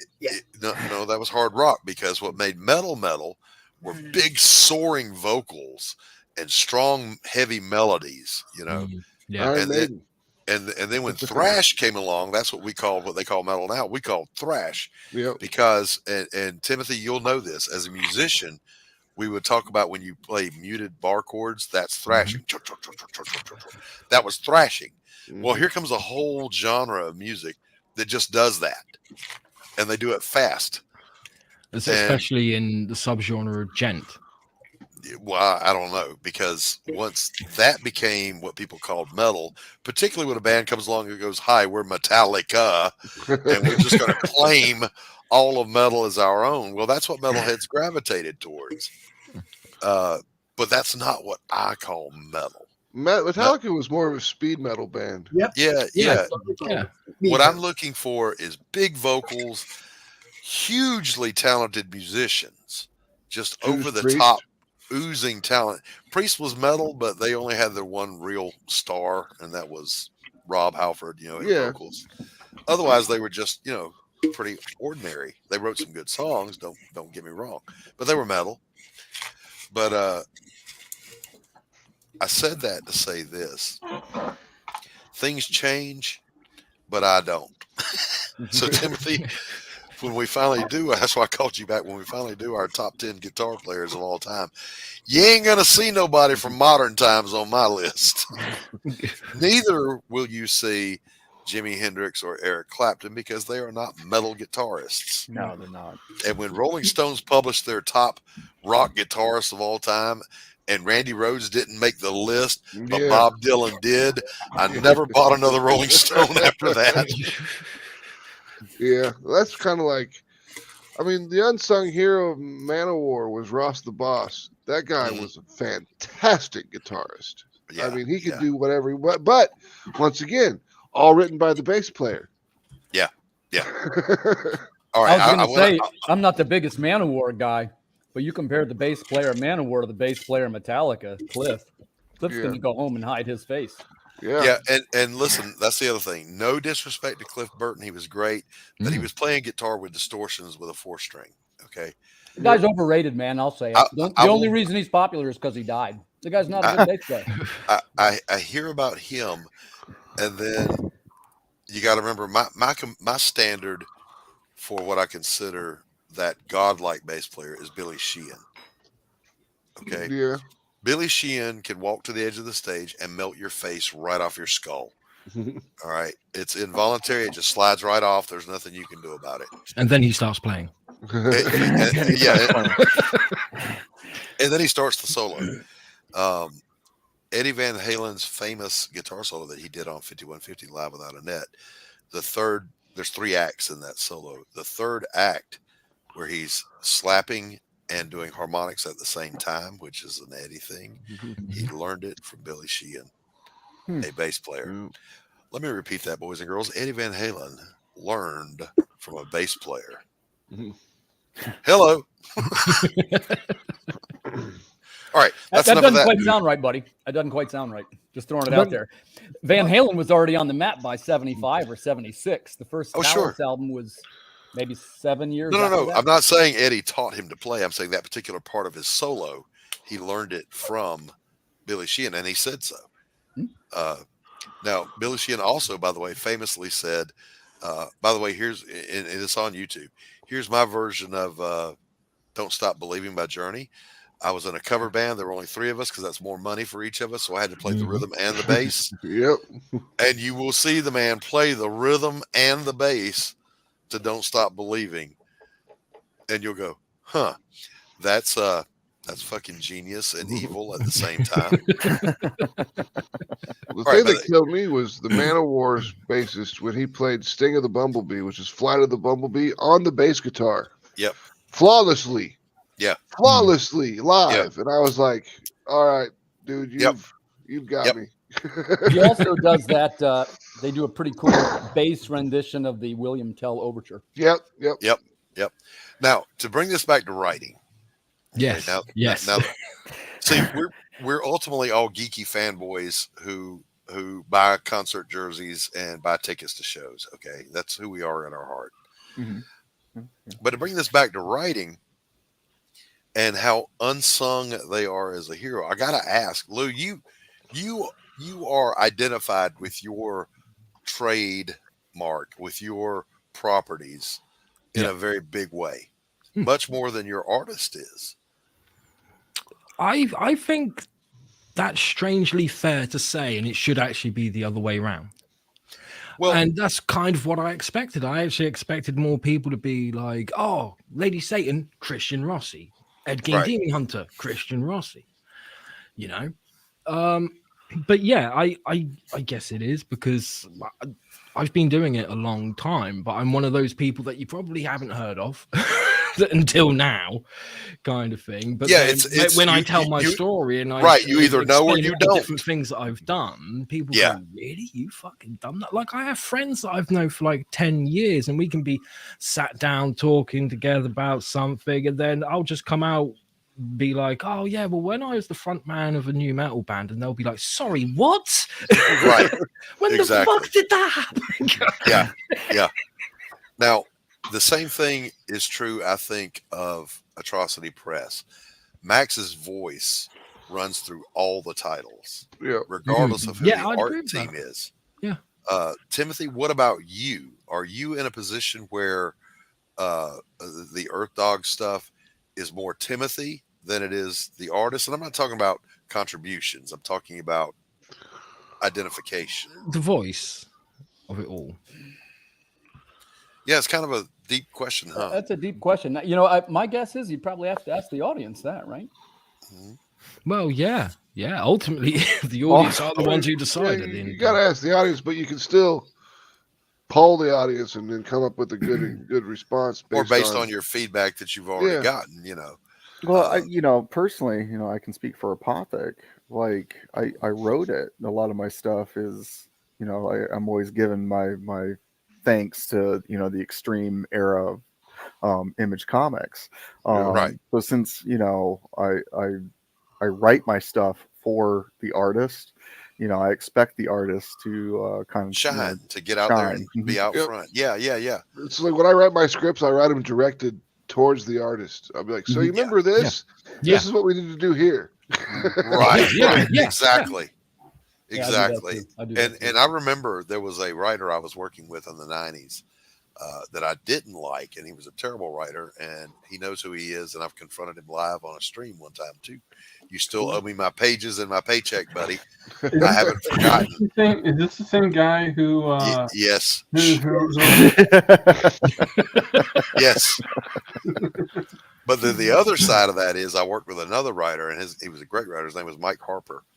Mike Harper, if you're out there, God bless you. This dude took one look at some of my work, and he wrote to my strengths. Mm-hmm. And he said, I wrote this script with no other artist in mind but you. Exactly. And, and it spoke to me as a script. I mean, I caught his vision easily. This is before internet, before what we're doing right now. It was long distance phone calls and snail mail, you know. So so God knows my FedEx and my long distance bill could have bought a house. But yeah, when you're a writer and you're paired up with an artist that that you're comfortable with, you know them, you know their style, you know their rhythm, is it easier to write for them than just write for yourself? I think so. Because it's easier for me to just adjust the way that I'm writing to write to the artist instead of writing to a generic artist. Okay. When I write a script, that's a better way to say it. I don't like writing towards just some random artist that I don't know yet. But if I'm writing it towards the specific artist, it gets a lot more detailed and intricate because I can say, remember this. This is what we should do here. I always put this is perfect spot for an ass shot. If you don't think that too, you're on the wrong book. Yeah. Well, and I think you'll agree. Like, it's the whole reason why I have the Benjamin Sanchez on all my stuff. It's because he has a way of bringing out visually. Your vision. Yeah. Like, I mean, he brings my vision to life, but then he also has a way of taking it beyond what I think of. Now, Timothy, is it the same for you? Do you find that once you get to know an artist, you write more toward their strengths? Yeah, for sure. And Lou, do you feel the same way with Christian? You know, he's like he's your guy, you know. And before you answer that, though, I've heard you say, Lou, as a clarifying point, that Christian can do anything, so I can write anything and he can do it. So, well, like Christian is a super talented artist. With Christian, it's normally me just going, right, can I write something that he'll turn around and go, look, I like drawing fucked up shit, but that's just too far. Right. I've been on the side of the table where I've been the artist and the writer, and writing for myself is a very different thing, and I fuck myself over all the time in the scripts. Right? Oh my God. But when I write for someone else, I do look at what they do, at what they've done before. Like before getting Christian on board for Ed Gein Demon Hunter, I sat down and I read Void Walker, I read Trespasser, and I was like, these are fantastic. I know he can do these scenes, but I haven't seen him do anything like this. I believe that it's in his wheelhouse. So that made me feel very comfortable. And when it came to writing the script, I had to get myself in that frame of mind where I'm not writing for me, I'm writing for him. The first reader is who I'm writing for, and the first reader is the artist. Well said, sir. Well said. I wrote specifically for him, and I was like, well, in order to do that, in order to get the fucked up shit out of here onto the page, I've got to be detailed about this. So I was constantly apologizing to him when we first started, especially it's like when I said to him, like, we should work on something together. I said to him, I'm going to do this book, Ed Gein Demon Hunter. It's a one shot. And then by the time it came to giving him the scripts, I was like, it's now a 4-issue miniseries. Sorry, but he was cool with it because he was like, look, you're speaking my language. I didn't know whether he would be into the idea or not, because at the end of the day, I could have said to him, hey, Ed Gein in the 90s is going to be a bit crazy. He could have turned around and said, dude, no. Right. I'm not doing that. I just don't feel it, kind of thing. But he didn't. He turned around and was like, you are speaking to me. You're talking about stuff that I love to illustrate.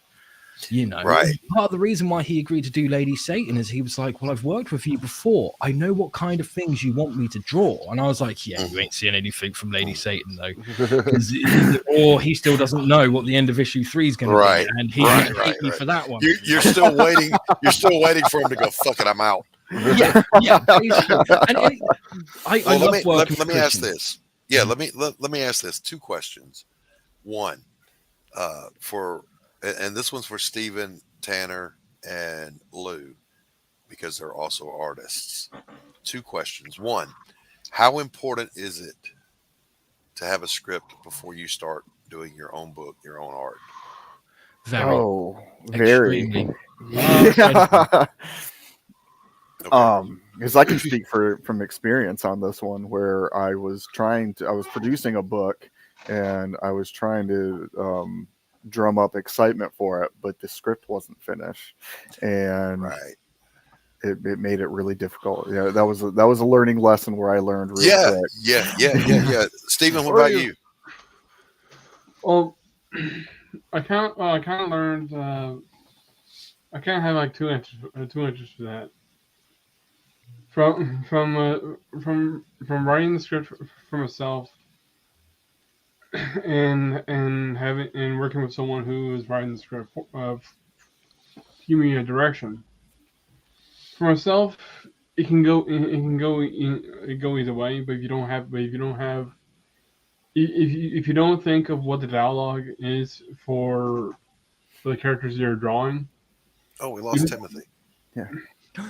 If you don't think of what the dialogue for characters they are drawing, then you're not gonna get the emotional reaction that you want to come out of the page. Yeah, true that. Now the second question for I'm sorry, go ahead, Stephen. You said two answers. Yeah. I apologize. Yeah, sorry. The second answer is that it's very important to communicate with your writer, because if you don't, a lot can really go wrong. Yeah, it could get off the rails easy. Yeah, you don't have a script. You'll end up taking 3 years to finish your book, like Cyberfrog Blood Honey.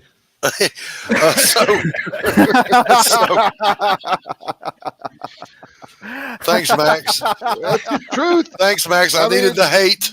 I haven't had a fresh hot cup of hate this morning. The dude took 3 years to put a book out. Come on. I mean, I talked to him directly. I was like, so if I ordered your book when I was a freshman in high school, I'd pick it up when I was graduating.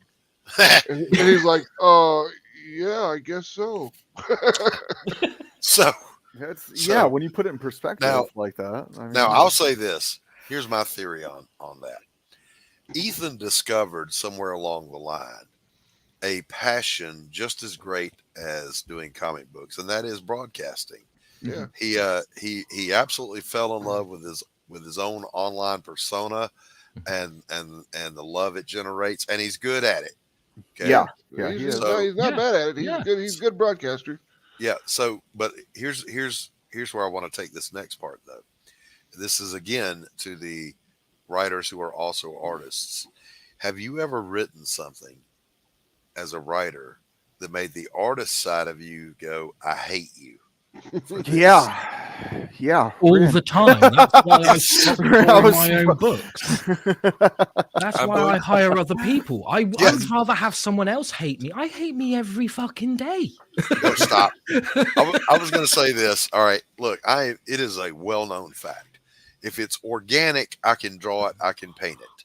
If it's man-made, for some reason, I have a fucking hard time with it. I hate buildings and cars and devices and shelves full of shit.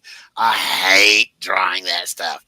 So in A Damn Dirty Thing, matter of fact, the page is right here. It's a page full of driving. Yeah. Yep. And I have been hating myself for days, but I'm getting there. So, we've got get that. You still haven't got the final one down yet. The final. Yeah, it's there. It's there. Oh, it's okay, there. I see it now. I see it. Oh, yeah. But I got to this page when I've just been cruising through this with joy in my heart, with a song in my heart every day. What a joy to work on this book. And then I got to that page and I went, I fucking hate me right now. Well, it's like when I wrote for Fernando, there's a scene in Mary Machine Gun where they're fighting and everyone gets out of their car and there's a big crowd watching them fight on this bridge. And Fernando's like, I hate you, man. Yep. I hate you making me draw all these people. I'm doing some work with Anthony Romano. It's not a secret. I'm helping him get Alice out. Oh, nice. And he sent me, he said, can you do this page? And it was a page that is a fight in a stairwell. Oh, hell no. I seriously thought about booking a Hell flight to no. Jersey, kicking down his door and beating his ass. It was very daredevil. And we oh both, my gosh, I know you got to be a Frank Miller for that one. we both determined then and there, henceforth in every book that I ever do, there will be a fucking elevator. No more stairs ever. Especially, I mean, let alone a stairwell. I mean, that's from something multiple Frank angles. that's something Frank quietly would do. And every time I look at his artwork, I'm like, how did he choose that angle? Yeah, mine. I'm not going to lie, boys and girls. They always end up looking like the staircase from the labyrinth. Okay, little MC Escher going on there. Yeah, it's just wrong on a mathematical level. Okay, and I think that's the problem. I am not a math brain person. I got straight A's in every class I was ever in except math, and then I was in with the window lickers. That was just my world. Too, so don't feel bad. Yeah. And Tanner, do you think that leads us to join the military? I fucking hate math. I'm going to war. Going to war. It did. It was the catalyst right there. You hit the nail on top of the head. I hate math, so let me go do artillery. I hate math. To answer your question a little bit more seriously, Doc, when I was drawing the books that I was writing, at first I was like, I love this because I can draw this stuff. But here's the problem: I'm deliberately writing stuff I can draw. Right. That's not good for the story. Right.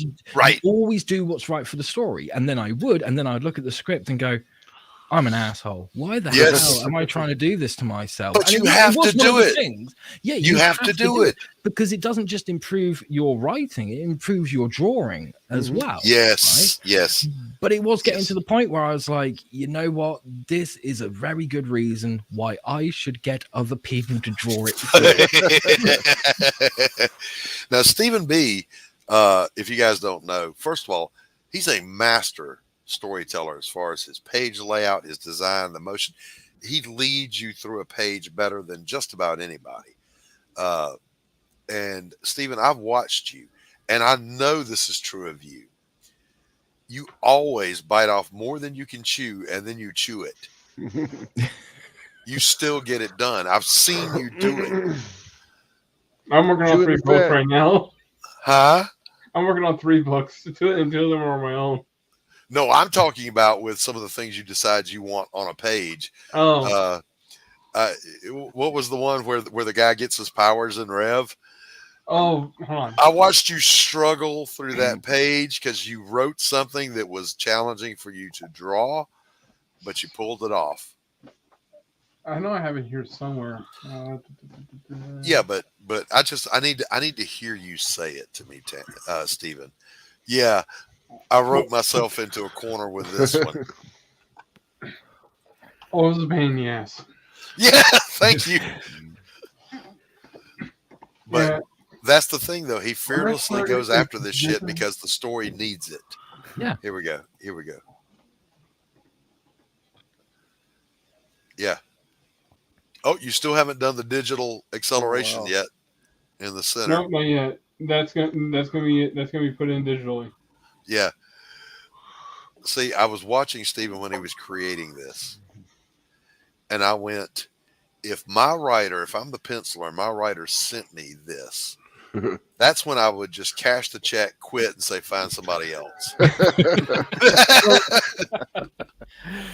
Through the entire time I was drawing this, first my emotion of it is this is gonna look badass. Yep. And then through the midway, I was like, why did you write this? Why did you exactly write this? exactly? Yeah, the writer side of our brain goes, hey, you know what would be badass? Let's do this. And then the artist side of you goes, what the fuck was I thinking? And the writer always says, I don't have a budget. I don't have to worry about a budget. Yes. The artist is like, but what are you doing to me, man? I did that with Electric. There's a story that I wrote, and originally I was like, oh, I'm gonna draw it. This is gonna be awesome. It's only 5 pages. It won't take me nothing. Right. Wrong. Yeah, no, I wrote it, and I wrote it so quick, and I was so proud of it. And then I started drawing it, and I was like, "You son of a bitch!" Still not done. Still not done. No, it's actually going to get done by someone else. Because you learned your lesson. You learned your lesson. Exactly right. This is still going to happen, but I ain't doing it. But I'm not doing it. No. Hey guys, I'm going to go ahead and wrap this one up. We've been going for a couple hours, almost 3 hours, minutes. Yeah. And it's been a fantastic, fun show today. I want to thank everybody that came out, including Timothy Fling, who had to bounce on out of here. My co-host Tanner Hurley. Couldn't do this show without you, my friend. Stephen B., I'm a true fan of you, sir. You keep doing what you're doing. Max and Lou, legends in their own minds. Always great to have these guys. Pops Van Zant, the founder of the Feast, the reason we're here. Love you, brother. And chat, we love you. Pops, play us out of here. Oh, let's see how we're gonna do this. I don't remember. Hurry up! I gotta pee. Just end it there. Well, there you go. Doesn't get any better than that. I'll just have a good day. How's that? Peace, everybody. Peace.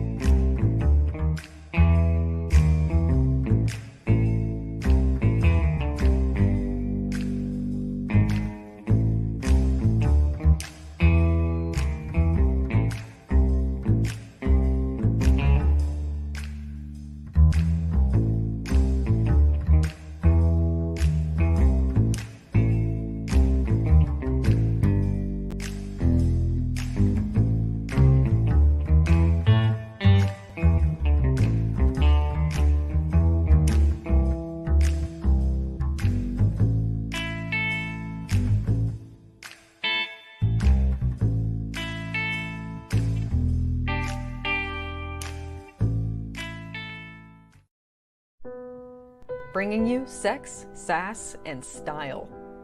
Buckle up and unlock your imagination for a fun adventure with these death-dealing dames. They sail the galaxy in search of spoils. The most dangerous acquisition, and the most fruitful, are the legendary Splinters of Yggdrasil. The Splinters are magical artifacts forged from the Tree of Life that wreak havoc on the universe. The missions are perilous, but the bounty is glorious. Enjoy our hyper-fictional wonderland. How is a pirate ship sailing through space? 'Cause magic. How do they heal so quickly after battle? 'Cause magic. How are they able to communicate through jewelry? 'Cause magic. It's all about the characters. Abo, rough, robotic, ready. Mo, carefree, callous, courageous. Mistress Graven, daring, diplomatic, dominating. Betsy, academic, accountable, aristocratic. Nefara, ancient, assured, adrenaline junkie. Bruto, proud, prominent, protective. Fisty, independent, incendiary, invigorating. Roxy, superficial, scarred, secretive. Once you get to know this diverse crew of mythical miscreants, you'll be anxious to find out what trouble they'll get into on the next episode. Go to abogrizzly.com and order both halves of the first episode today.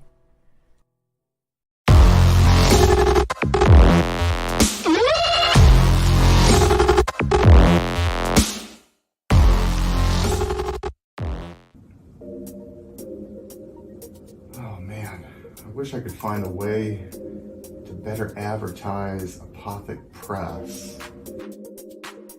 Just back it already. Whoa, CROM, what are you doing here? What's this? The Madness Roku Network. Sponsorship. 1 month of playing your 30-second ad on the network 3 times a day? Oh my gosh, for $20? And you can't beat that. Just back it already. All right, CROM, I'm doing it.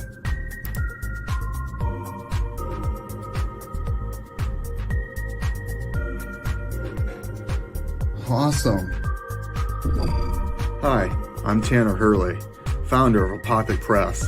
I back the Madness Roku Network, and so should you.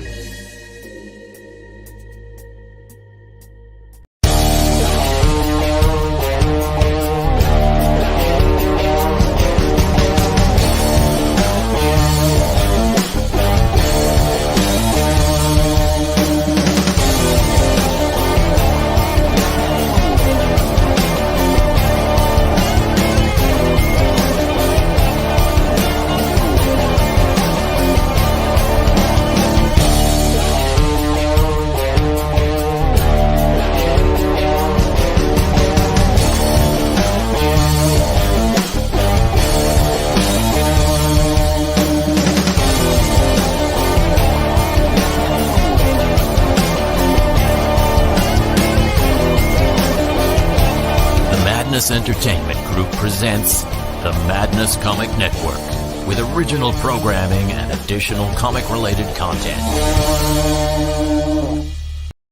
Comic Books for Kids provides comic books to kids in hospitals and cancer centers across the U.S. It's a place where we can all work together to make sure every child has a comic book. 100% of all proceeds go towards the kids. It's about making a difference, and while they're in the hospital, allowing them to fly like a superhero, battle dragons, or rescue teddy bears. We are in every state in the country and now support over 160 hospitals. Every month, we add more. Visit cb4k.org.